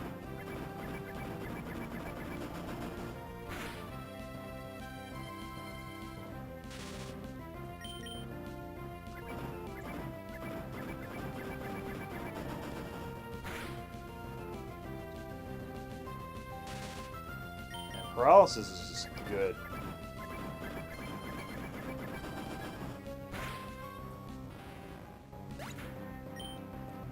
Three uses of return, not a single crit.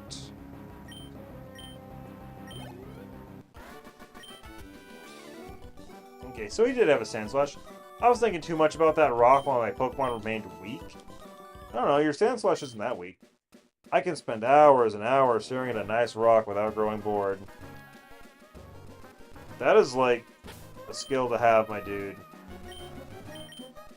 There's no need to, like, I don't know. People need to be so entertained these days.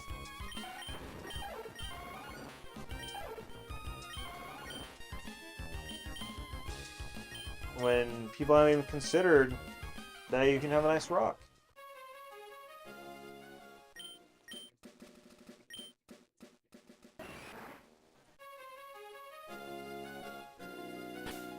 And, you know, we bought soda pops. Might as well drink them.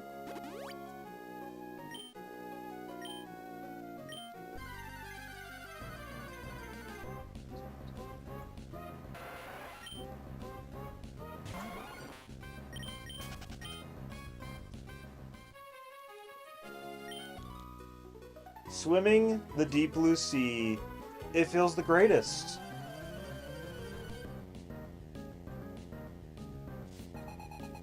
Okay, Austin.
Man, I'm getting lucky. They're just using terrible, terrible moves on me.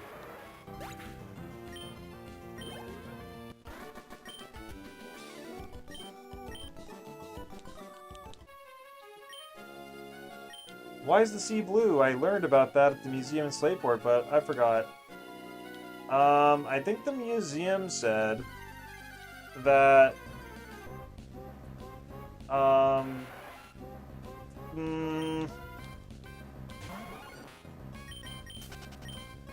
I think it was something really generic that, oh yeah, you know, it reflects and absorbs all colors but blue, so that's what you get.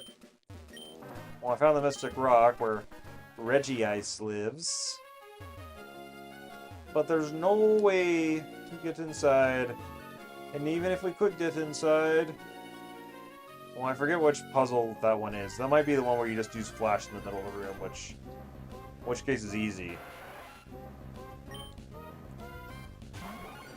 I kind of forget what the puzzles were. I feel like one of them was like you literally just stand there and wait. One of them was you use Flash in the middle of the room, and one is like you use Strength a little down to the right or something. I thought there was one where you had to walk the border of the room. That might be Gen 4. Or maybe they changed it for Emerald. I forget. Honestly, little bit on the forget meter. My body feels lighter in the water, as if I've gotten slimmer. Okay, little Miss Buoyancy. Beverly.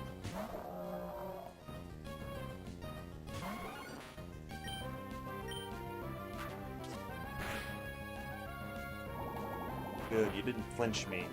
It's like all Astonish is really ever good for.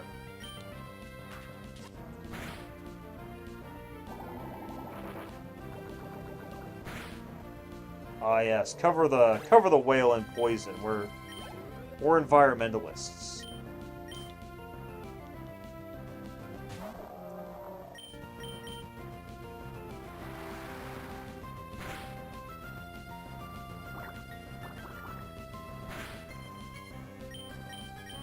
Man, I remember Whelmer, like, not that long ago, Whelmer was just giving my team in general just so much grief. And now it's just like, you know, not an issue, I guess.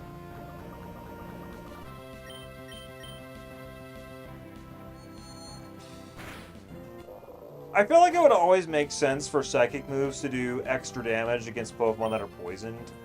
Because since Psychic's super effective against poison, it's like you kind of have control over it or something, and so, oh, the venom in that Pokemon, like, I'm controlling it and just doing internal damage to you or something. Kind of sounds freaky, but that's just kind of what I would thought. Yeah, buoyancy, you're floating. Your body weight is reduced to just 1/10 in the water. That would make me... Oh, whoops, I'm not telling you my weight. Yes, I'd be able to calculate it.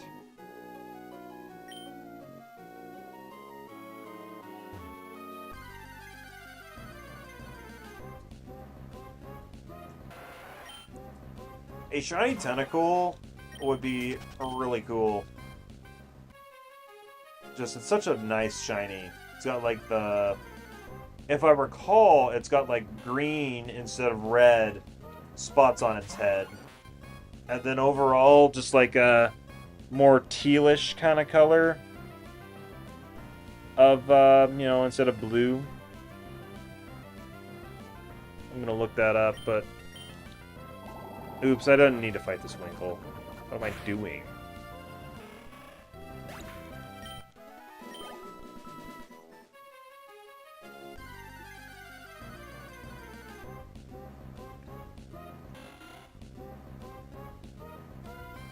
Okay.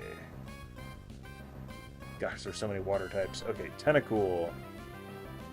It's actually not so vibrant in Gen 3, but that green on its head, that is nice. I really couldn't run. Come on, bro. Come on, man.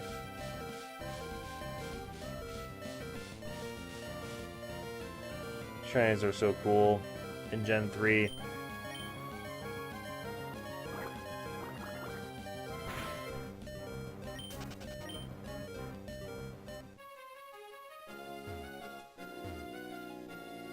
The thing with Gen 3 is that, like, things are so rigid. Like, your nature just is what it is, your IVs are what they are, no way to change them, and thus, if you have the shiny, like, there's no way to change that either. It just is what it is. And, you know, in these earlier generations, that was an important part of your individuality of a Pokemon, so you know, it makes sense to just deal with use with what you're dealt and just you know, make use of the individuals you're given. And in the case of shinies, it's like they're really special, you want to use them, so you know, even if you're going to use them in battle facilities or whatever, you know, you're just gonna, if you want to use them, you have to deal with it. It's like there are things in life that are just that way. You can't choose who your family is. You can't choose what your children are like. But, you know, you love them anyways, and you're not going to begrudge it. And you're not going to be like, oh, well, I wish things are different. Like, that's just not the right mental spot to be in. And I'm not saying all video games need to be, like, realistic and force bad things on you or anything, but and I'm not talking about like competitive here, where it's like you gotta, because in competitive every stat point matters, but when you're dealing with something more casual, like just using what you're dealt, there's just something fun. Like your run is not going to be the same as anybody else's run. You're not given just like the standard deck of cards in Pokemon. It's all a little bit different. The blue sky, the vast sea, it's so peaceful.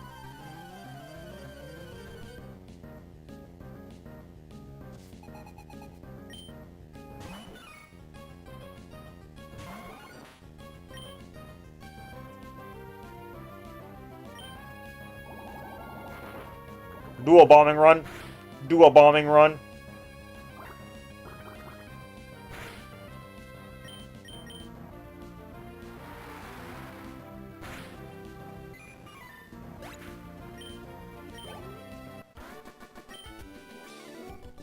I lost while I was lounging. I want to be told I'm relaxing to be with.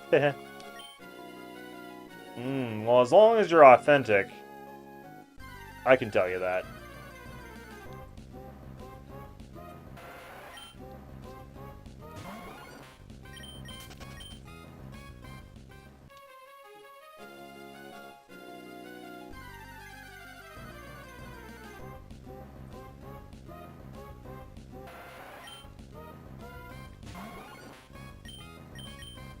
It is kind of crazy that they give you such high-level tentacles and stuff in these early water routes, because it's like, you could technically catch this tentacle and, you know, raise it one level, and you'd have a Tentacruel on your hands, and that shit is strong.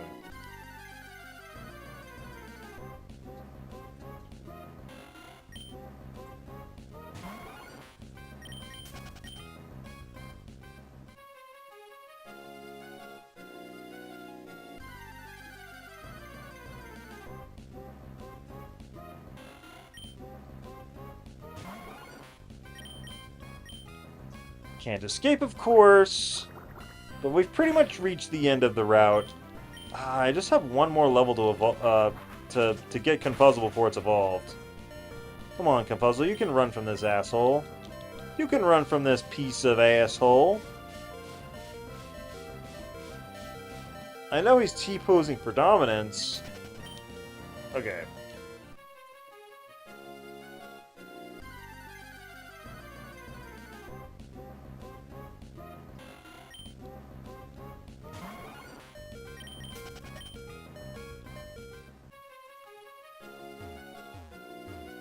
Well, we actually can't land on the dock. That's funny. I guess it's just too high up in the air.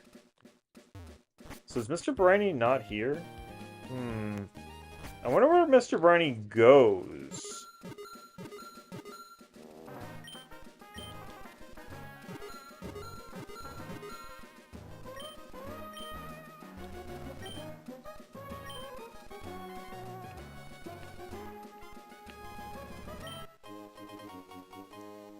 Ooh, a potion.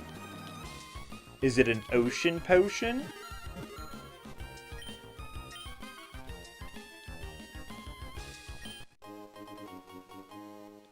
That's interesting. It like, I got the click, but it like didn't pick up the item.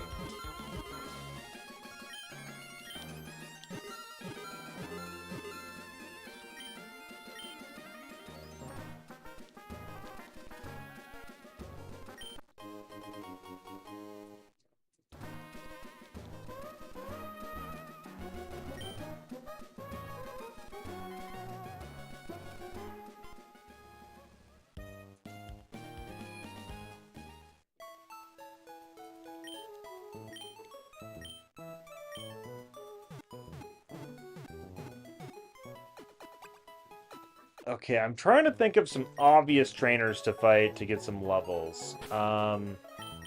We go to the map. We have just cleared out this route and this route. We did the trick house. There's no trainers here. On this little water here. Nothing new there. Nothing new really here. Well, there's a little bit of area we can go here to surf. I don't think there's any trainers, but I think it's worth doing. And I'm pretty sure I surfed on this water already, because, like, this is where we were when we first got surf. Yeah. You just gotta check everywhere there's water, man.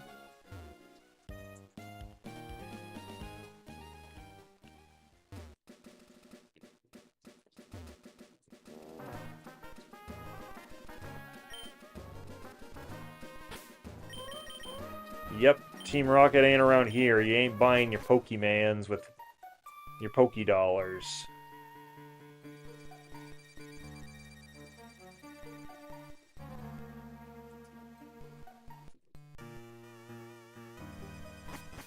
Surprised we didn't run into anything there.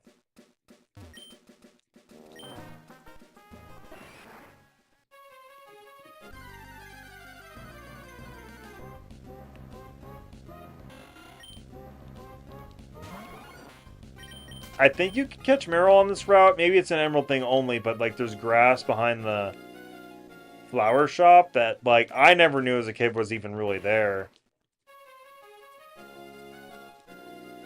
An item. We got a PP up. If you want your PP up, you gotta use your PP up.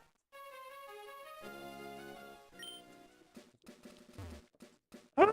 We're trapped. It's the one thing. Spinda don't have cut.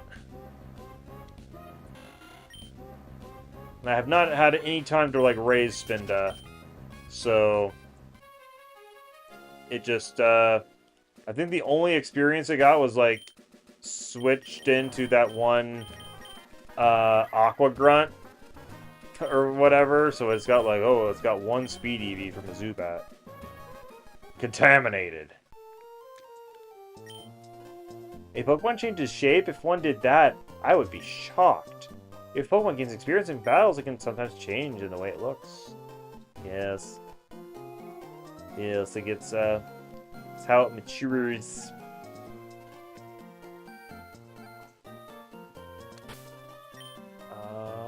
Yes.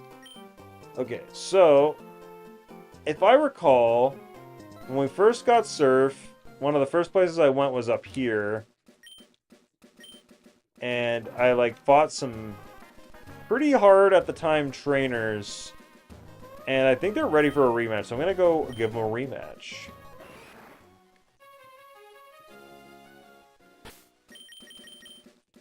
First, we're going to fight this lady. I'm pretty sure she's been ready to fight us for a while.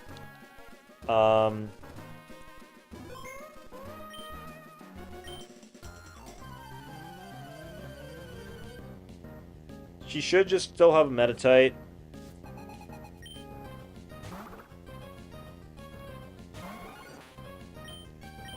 Sludge Bomb. Confusion. Thankfully, Meditite's special attack, not that high.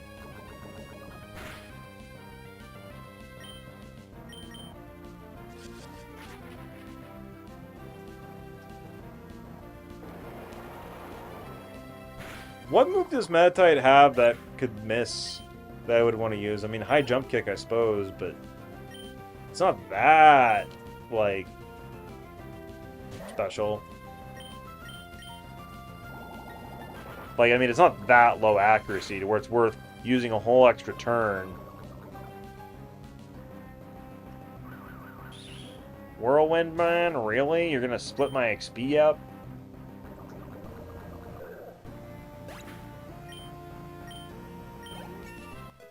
Well, I got a level.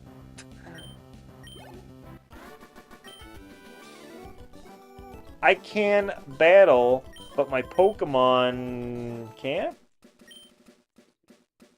even when I lose, I still get some enjoyment out of it.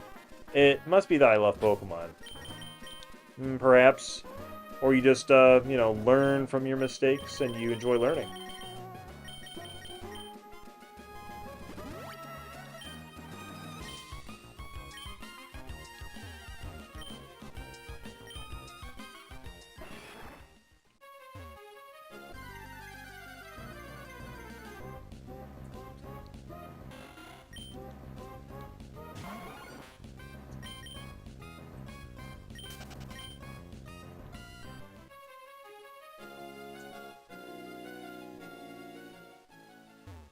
Okay, we just have one more level until we get Venonat evolved. I really want it to happen.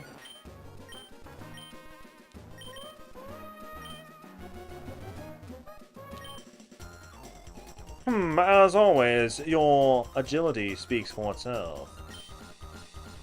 Come, keep me company.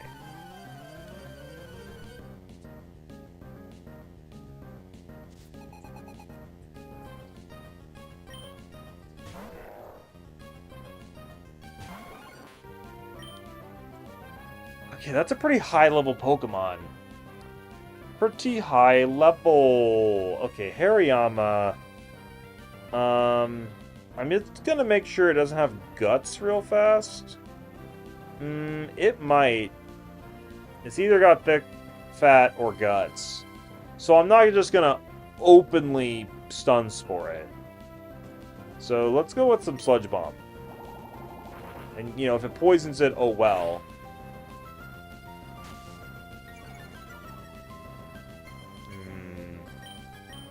Secret power?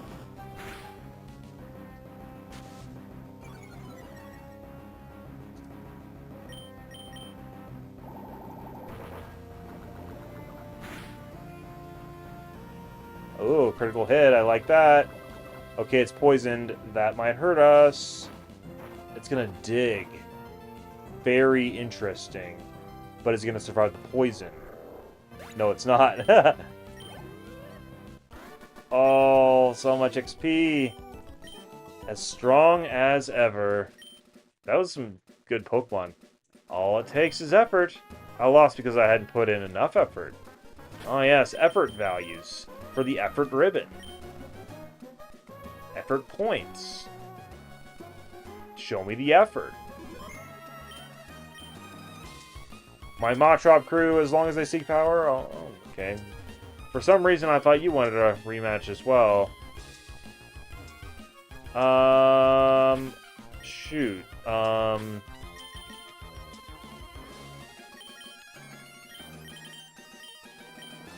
Okay, Lady and Wrench Boy wants to fight Black Belt. Oh, Black Belt Knob's the other guy. The other Black Belt. I should have known. There just so happens to be the other Black Belt on this very route.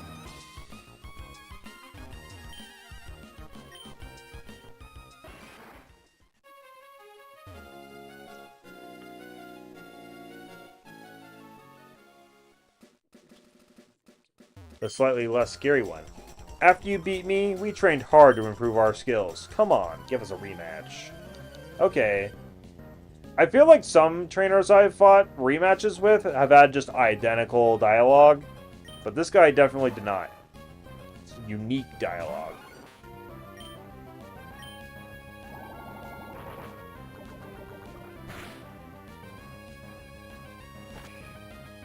Seismic Toss. Pretty good dingo damage.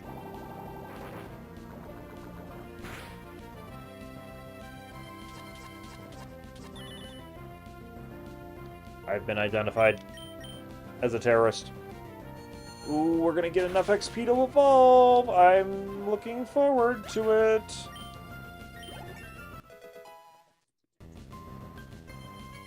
And I'm looking at Venonat here.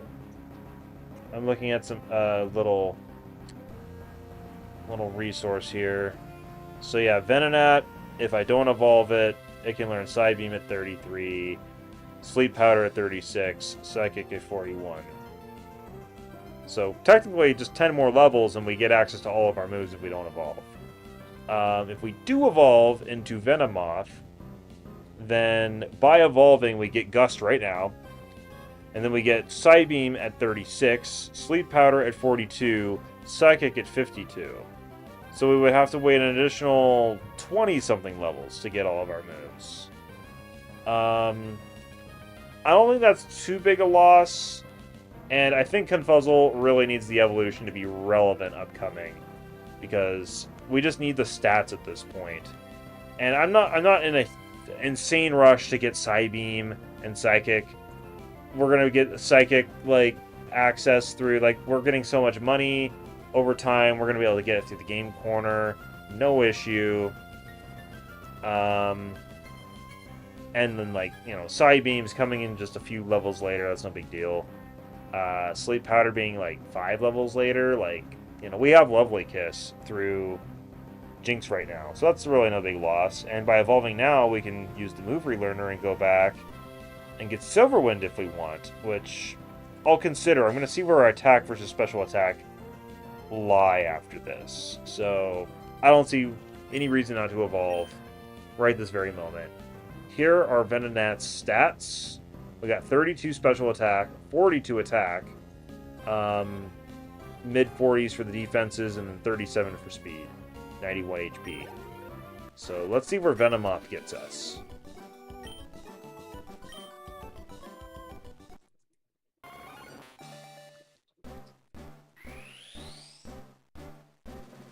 Confuzzle is evolving!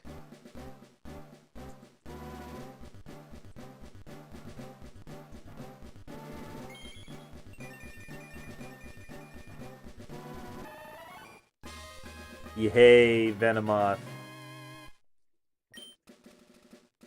Venomoth is trying to learn Gust. Okay, I don't know what my new stats are yet, but I don't think Gust is really going to be worth it. It's a flying type move, which is physical in this gen. It's only 40 power is kind of the big problem. I don't think Venomoth gets Fly, so that's not really going to be something to, consider it against. Oh man, we could get Signal Beam as an egg move. That would have trivialized a lot of this game. Yeah, looking at these moves, our move set really is not that big. Well, actually, I was looking at Venonat there. Let me check Moth. We can get Aerial Ace. That's better than Gust at the very least. But yeah, we don't even get flying type move is Stab.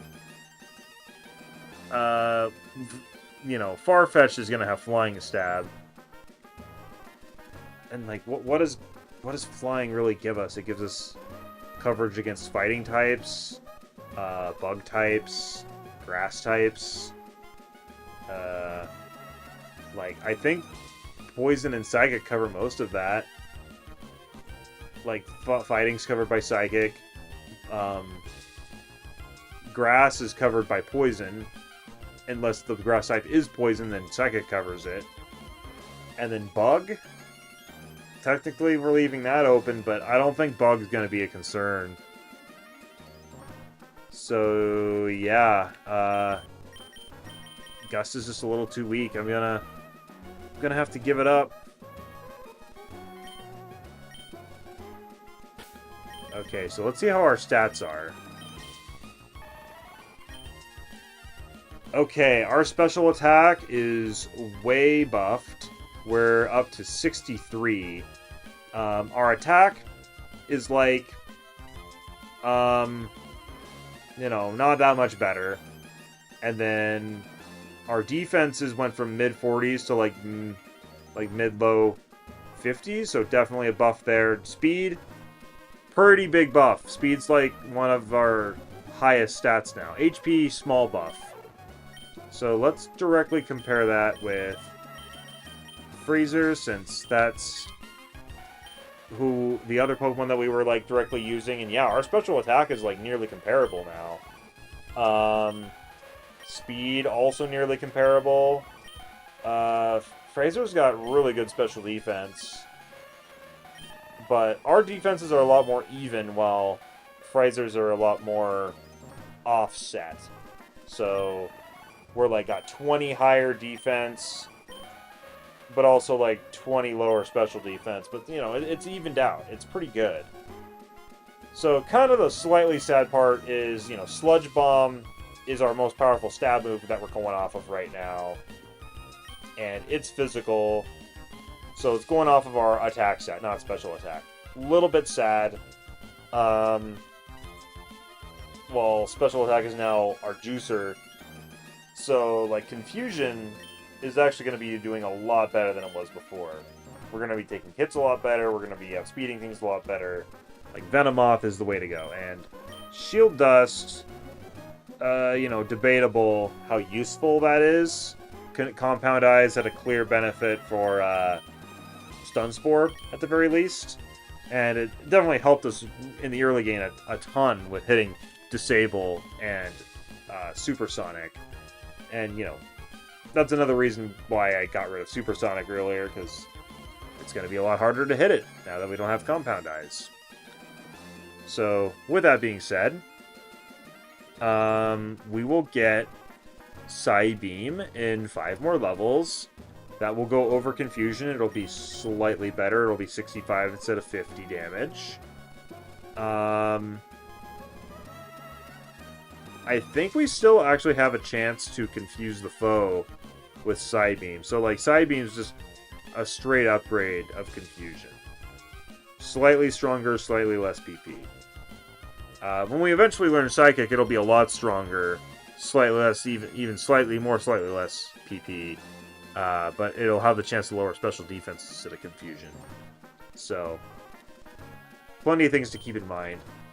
So now I have to make the consideration, do I want to teach us Silverwind? We could put Silverwind over Secret Power, and that could be an option.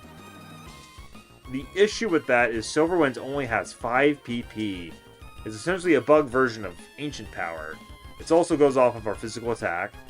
Secret Power is going off of our physical attack right now, so no change there. It's also, you know, it's slightly weaker at 60 power, but it gets stab bonus, so up to 90. So I think it would be a power increase. It also has the very slight chance of being able to raise all of our stats, which is nice.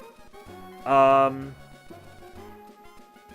don't know what to think about it right now. I feel like we're in the early game enough to where, like, 5 PP moves, I just don't really know if I want to deal with that right now. We've got big areas that we need to traverse.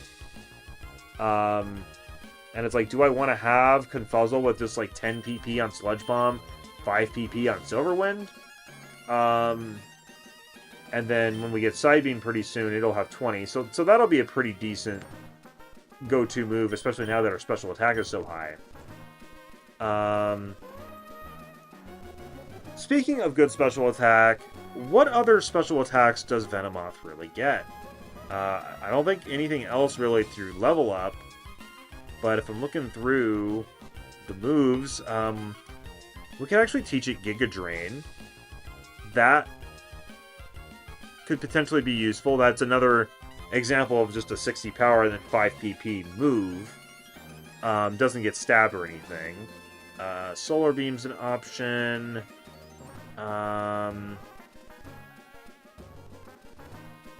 Yeah, I mean, I guess that's pretty much it for special attacks. We got Psychic moves, Grass moves, Hidden Power, whatever that might give us.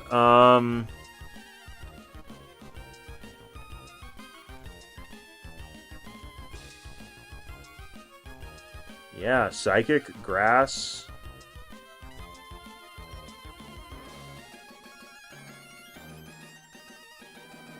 Is it literally just Psychic and Grass?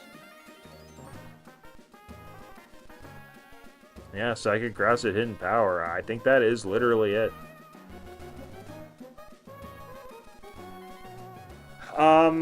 Something we might do is once we get access to Kecleons that we can easily fight, which is very soon, mind you.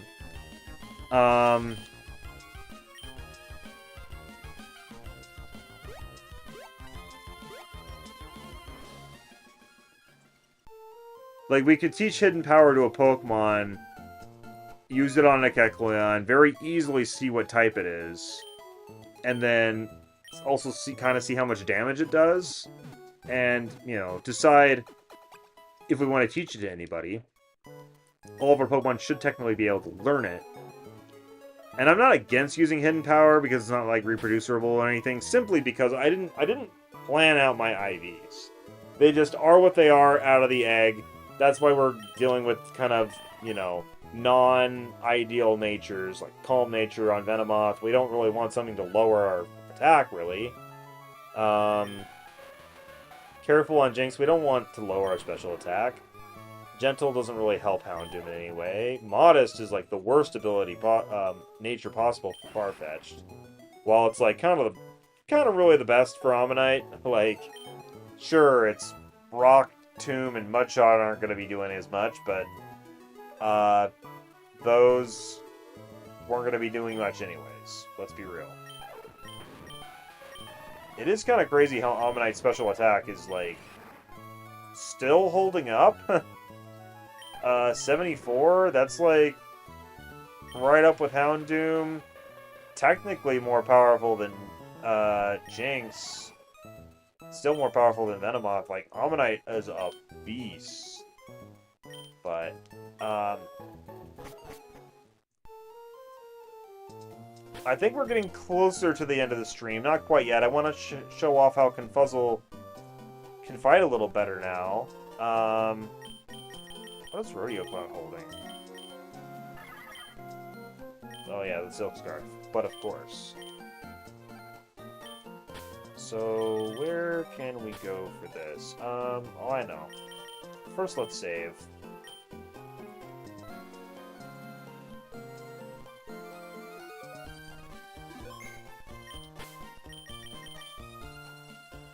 Man, we're not quite looking at the final team yet. Chompster still has to evolve, which isn't going to happen for a bit.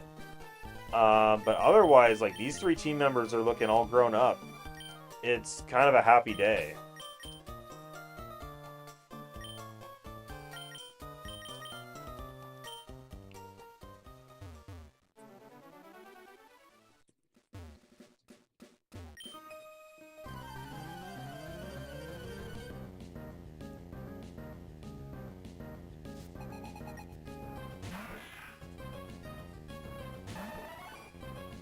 Ooh, that's an awesome sprite.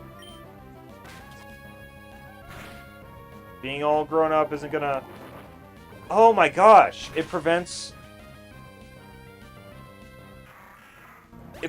flinches from Fake Out? Our Shield Dust does? Dude! And here I was saying it was gonna be useless and never come up. Dude, forget that. Like, preventing flinches... That's bomb.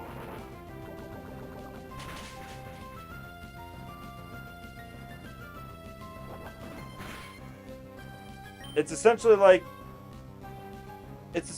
inner focus. It's like a better inner focus. Because like Thunderbolt's never gonna paralyze us. Fire moves are never gonna burn us. Okay, that's great.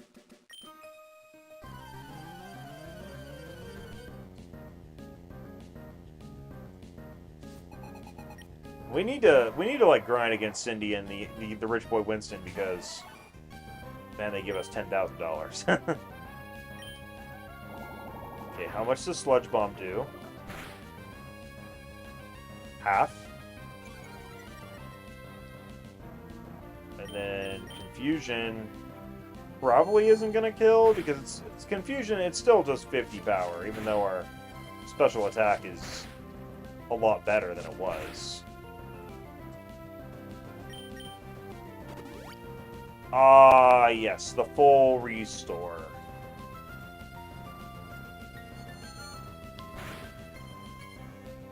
I kind of had a thought as a kid, like, oh man, like, maybe trainers give you more money when you win if they don't use as many items. Like, if you can take out the Linoon without Cindy using the item, maybe she'll give you more money, because, like, she didn't theoretically spend that value on her full restore.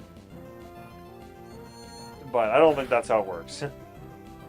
Oh man, I thought that was going to take it out for surezies. Our accuracy is falling, but we're still hitting. Compound eyes or not, still hitting. 100 HP.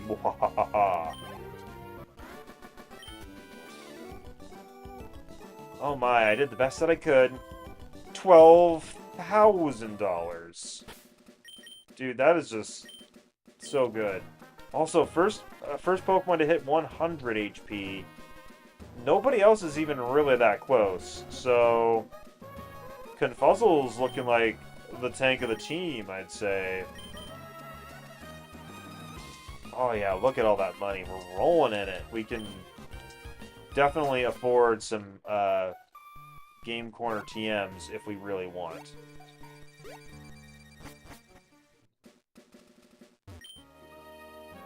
After our loss to you, I learned a bunch of things about Pokemon. Did any of those things involve anything you're about to do right now? This Linoon's not even as high as level as Cindy's, I must say.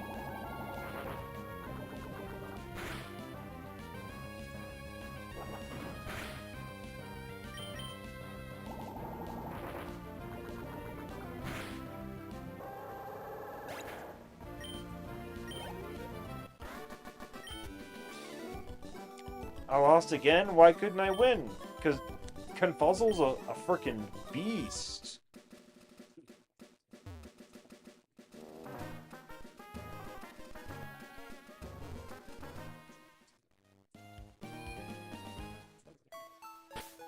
Okay, I'm gonna reorder my Pokemon.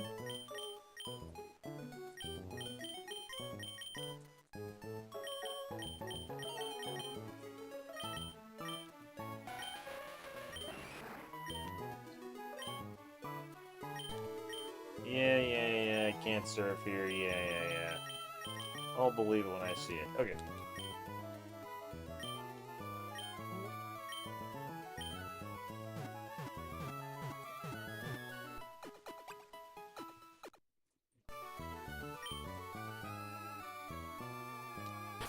Okay, we pretty much used all these additional optional routes after Norman before we progress to catch our team up. Like, we're all pretty much going to be at level 30 here in short order. And then we can progress this direction and start heading this way. We cannot surf this way because of the strong currents. But we can certainly go this way. And go this way slightly. There's cliffs that point the wrong way. We can get to the Berry Master house and start heading up north. I'm trying to think if there's anything we should do before we head that way. I don't think there's too much to do. We took care of New Marvel, the bike route stuff, the trick house. I think there's some trainers on this route that want to refight us. I might go do that. I think there's trainers on Route 116 as well who want to refight us. Could go do that. This is the Soot route. The desert. Actually, I think there's a place on Route 111 that I need to surf that I forgot.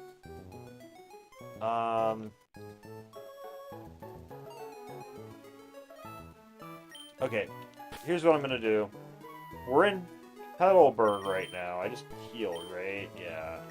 Let's go ahead and save. We're getting pretty close to the end of the stream, but I'm going to do some final cleanup.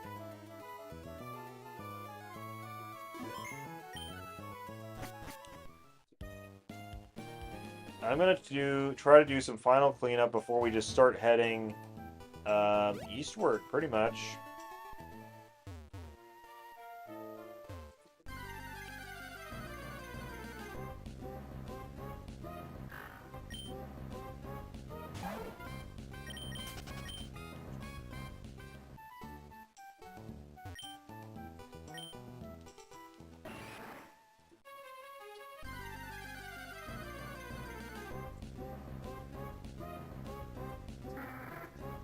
Wow, a Pelipper. You don't see that too often.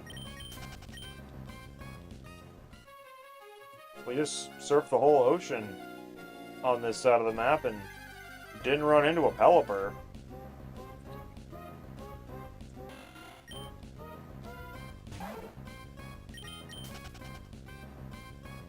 Let's see if I pull up Poke Earth. And I go to Owen. And I click on the route that we are on. Chad 3.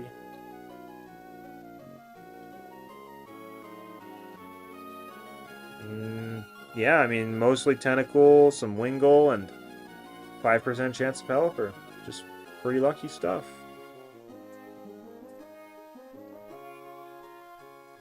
This is an emerald, so there's no altering cave here.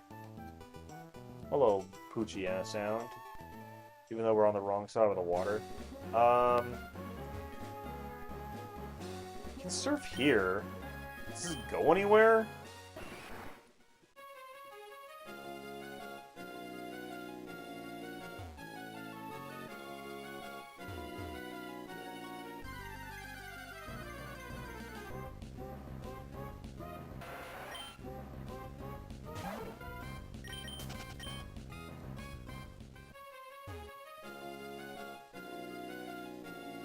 Not that I know of.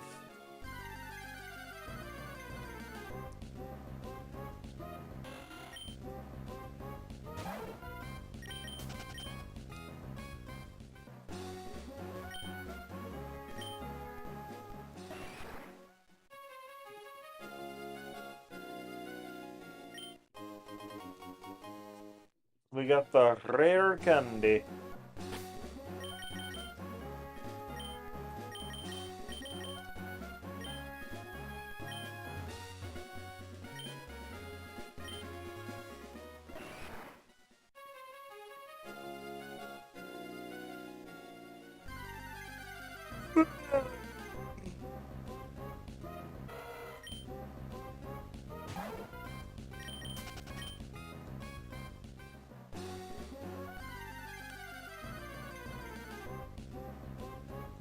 Yeah, I think I'm gonna not do ice cream anymore. I think I'm actually thinking about bed here pretty soon.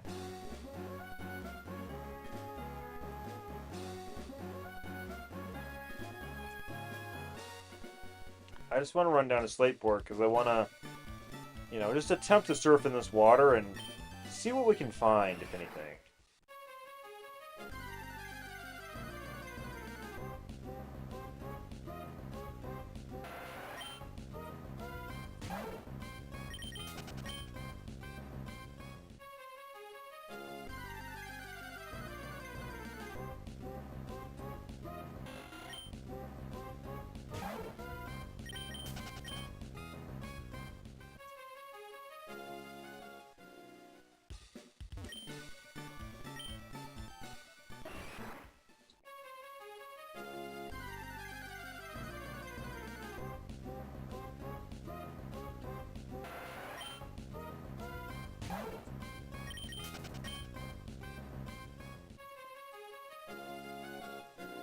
Yep, and here's the strong currents.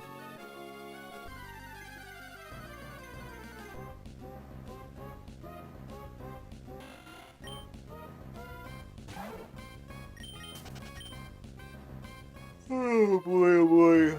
Oh.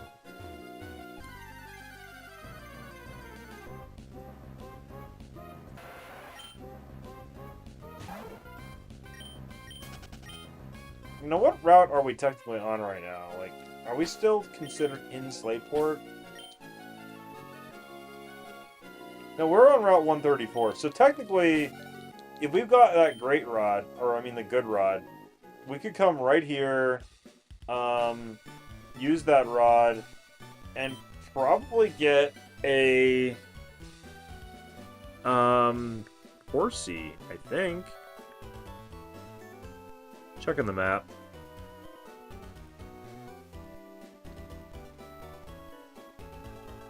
No, a good rod's just gonna get you Whalmer. You need a super rod to get Horsey. And I don't really remember how you get the super rod in Sapphire. Pokemon, Sapphire, super rod.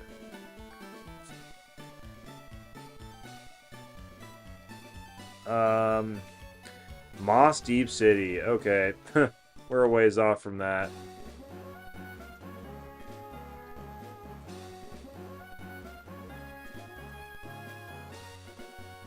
Not only do we need to like surf out of Lily Cove, which we're gonna have to go through quite a few just routes to even get there. We also have to take care of the Team Aqua hideout outside of Lily Cove so they can move the Whalmers, so we can then surf to Moss Deep.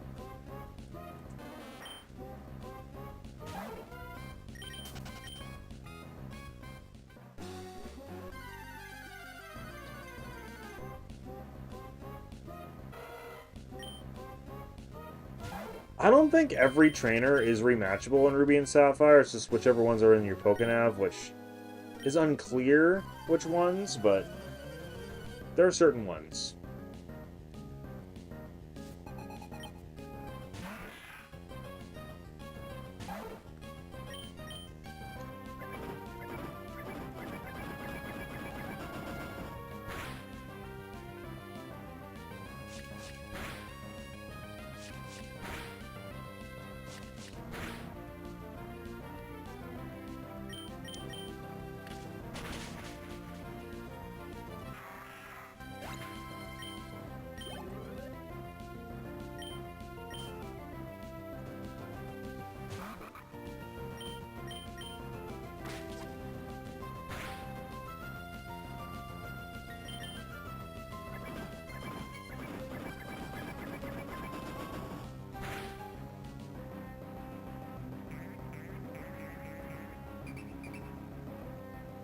Subject to torment, so that means we cannot return again.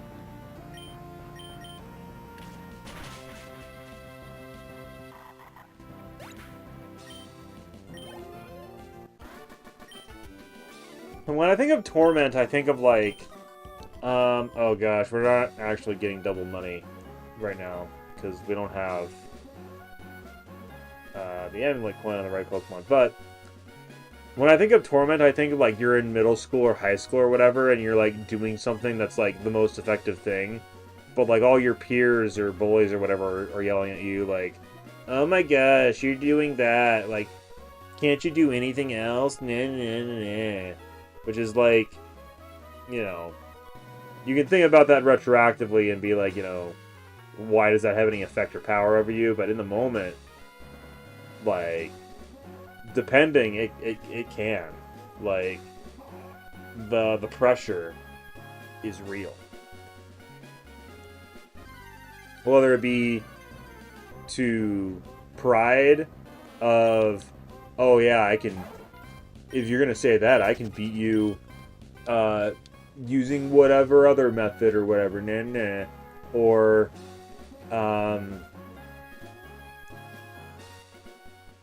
just due to like wanting to conform to these people because their like thoughts and whims have influence over you for whatever reason.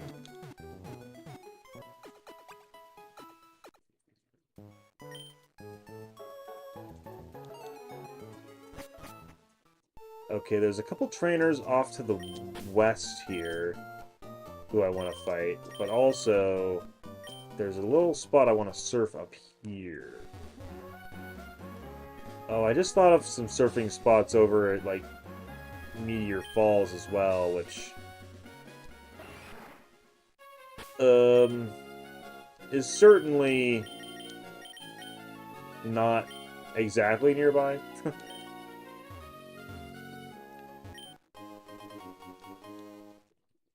Got the HP up. Who wants HP up? I'm gonna say Chumpster.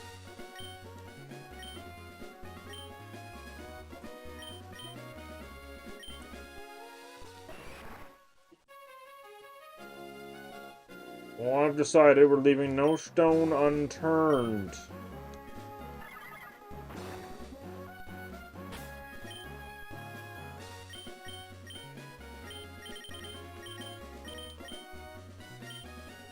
I wish this was like the newer games where you could have multiple registered items.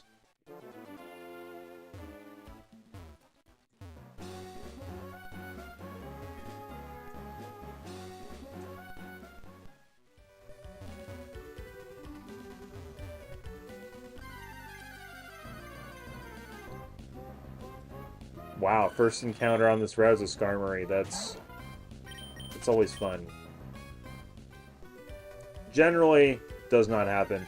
When I was grinding Soot on this route earlier, there were some stretches of time where it felt like there was nothing but spend in here. No Skarmories for mile. No Skarmory for miles.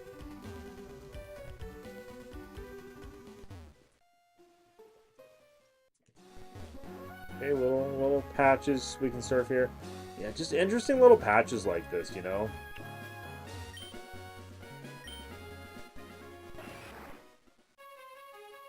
Can't get up here.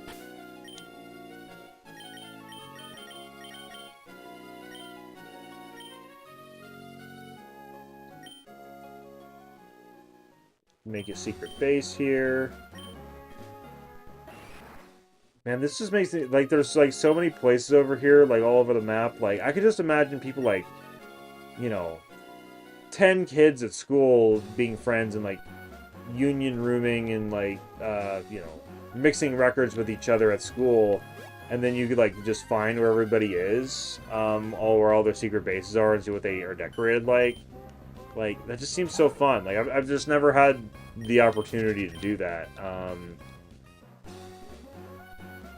Just haven't really been quite in a community exactly like that. Okay, I don't think there's any point to going into Meteor Falls to look around. Like, there's a place to surf, but I'm pretty sure you need Waterfall to get anywhere. But now that I'm saying that, I'm doubting myself. So, I feel like I should do it. Also, the redesign of Meteor Falls and Emerald is interesting. So I feel like in Emerald they like redesign these trees a little bit to be a little differently traversable. Wait, what did he say? This time I'll do it. I always think that, so I can't walk away from fishing or Pokemon. Yes. I think I'll try my luck at landing a big one at Meteor Falls. There has to be something in there, I know it. Yeah, I mean there is, but it's not a fish, it's a Bagon, and you need Waterfall to get up to it.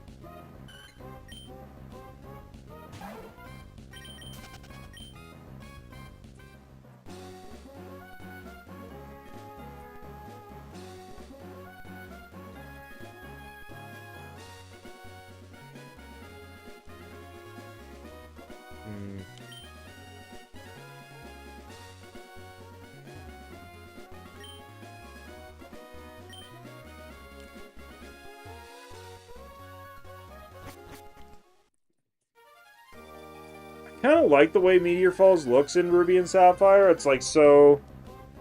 Like, if you walked into a cave and saw this bright of brown... Like, I don't know. I feel like it'd be a sight to behold. Like, it's just some form of clay or just, like, some sort of shiny rock. Like, it's just something special about it. But then in Emerald, like, they kind of made it, like, kind of more believably cave-like.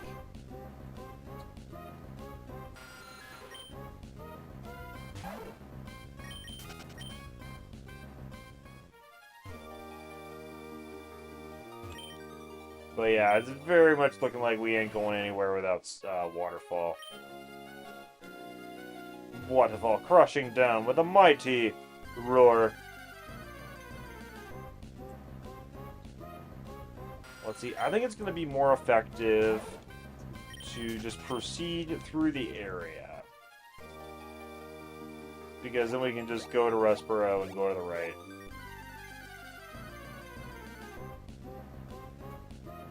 And that'll pretty much take us where we want to go. We pretty much have done the full loop.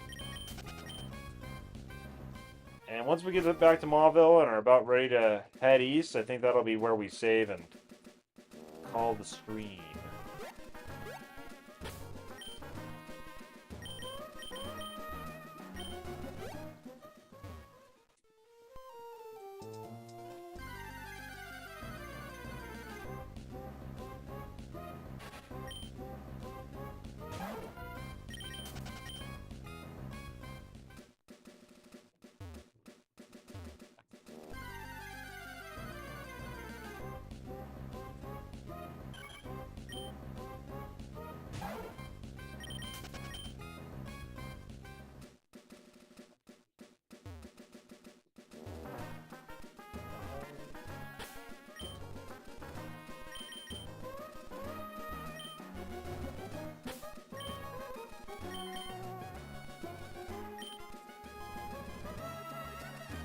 Definitely starting to get a little bit of audio delay.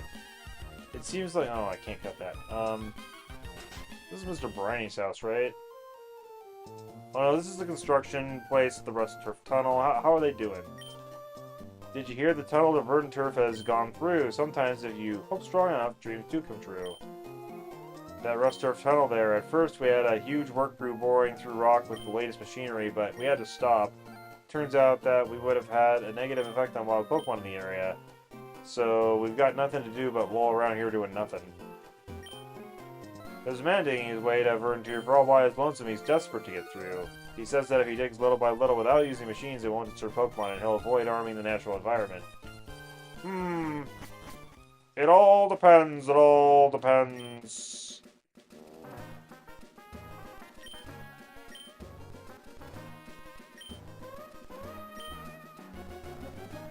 Oh, there's a tunnel now.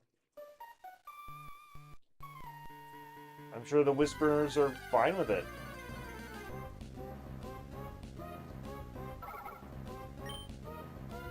Isn't that right? Isn't that right?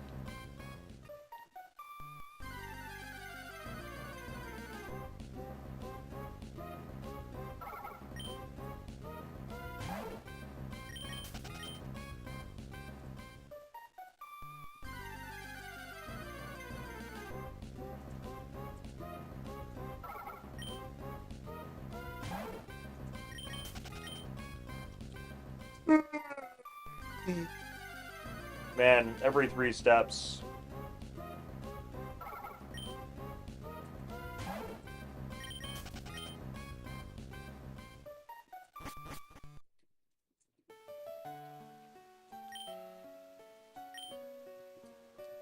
I don't really get it, but hey. Okay.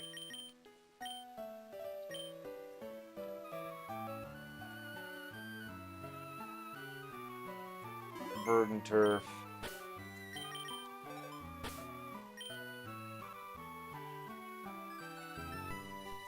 Fall Harbor.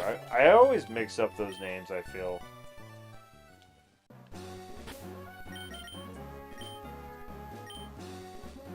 Okay, I'm gonna fight all the trainers that want to rematch me on this route, and let's keep going.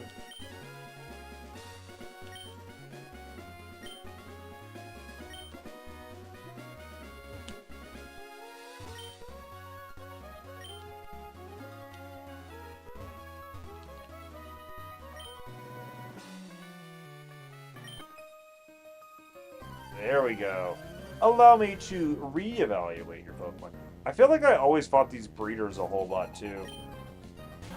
Because they had, like, full teams of 6, so I felt like I was getting good XP. Don't know if it was really the best, but... Hey.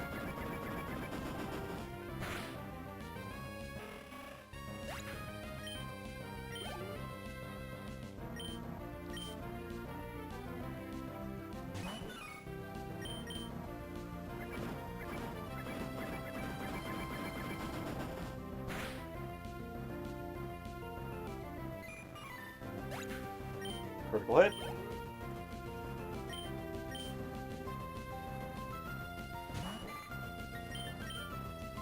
Beep boop.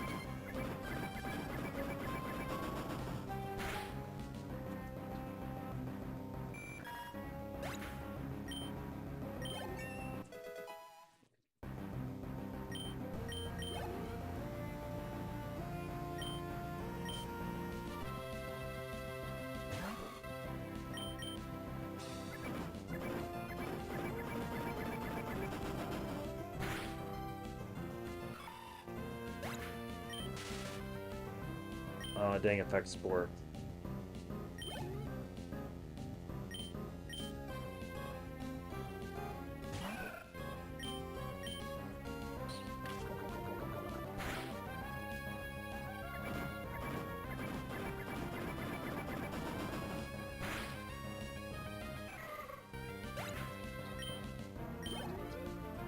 Yeah, I mean, I feel like I'm getting good XP from this fight. And they're really easy because they're like low level. Oh shit, a track. I'm gonna check the door real fast to make sure if my cat wants in.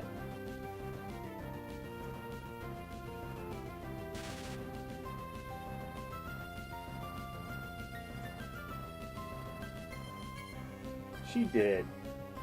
Okay. Well, looks like Farfetch must have fallen for the attraction because I don't see any damage on that cat. Funny that I see a cat on screen and then think to let my cat in. I swear that's not how it actually happened.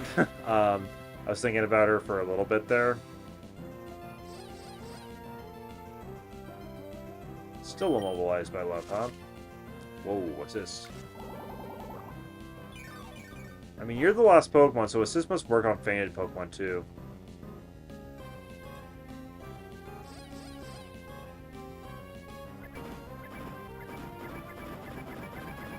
It's interesting in this game how it's like, oh, you can be infatuated, but it's only effective in not wanting to fight half the time.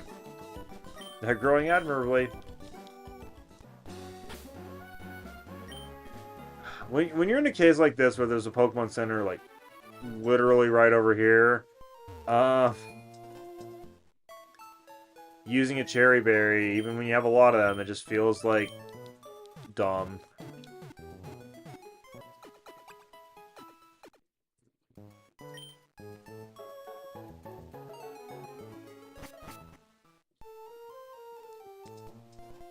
Okay. So we just fought her. I think this guy wants to fight us. Nope. Not quite yet. Okay. I guess that's it. And then she's not a trainer, right? Yeah.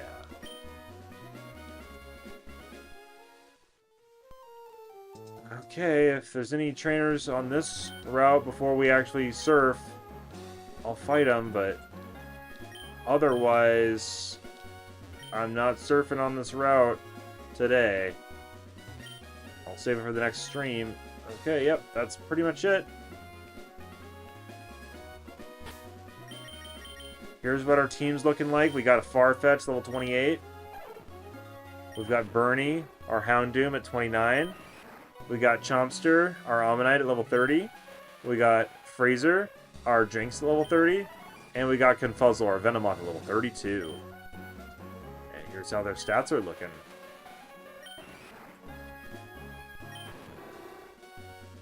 I'm feeling really good getting all our Pokemon up to 30 before going on the required route. I feel like that's a pretty good spot to be in. Our next gym is Winona. I feel like a combination of our Pokemon's going to do pretty well against her. We got Freezer for using Ice on most of her team that's weak to, that. We got Bernie if she's got a Skarmory. I forget if she does in this, because, Emerald versus Sapphire are pretty different teams. And then otherwise, we got Chompster to resist stuff. Farfetch for some good just return damage. Confuzzle might have to sit it out for the flying weakness, but otherwise, can certainly get in there. Also, I was totally in Fall Harbor Town and didn't think to check the heart scales with Confuzzle. I guess that's kind of my answer for now, then, for if I'm going to teach Silverwind. The answer is, holding off for now, I suppose. And then we got Rodeo Clown just backing us up with that Strength and Rock Smash. Holding strong. Let's get a save in.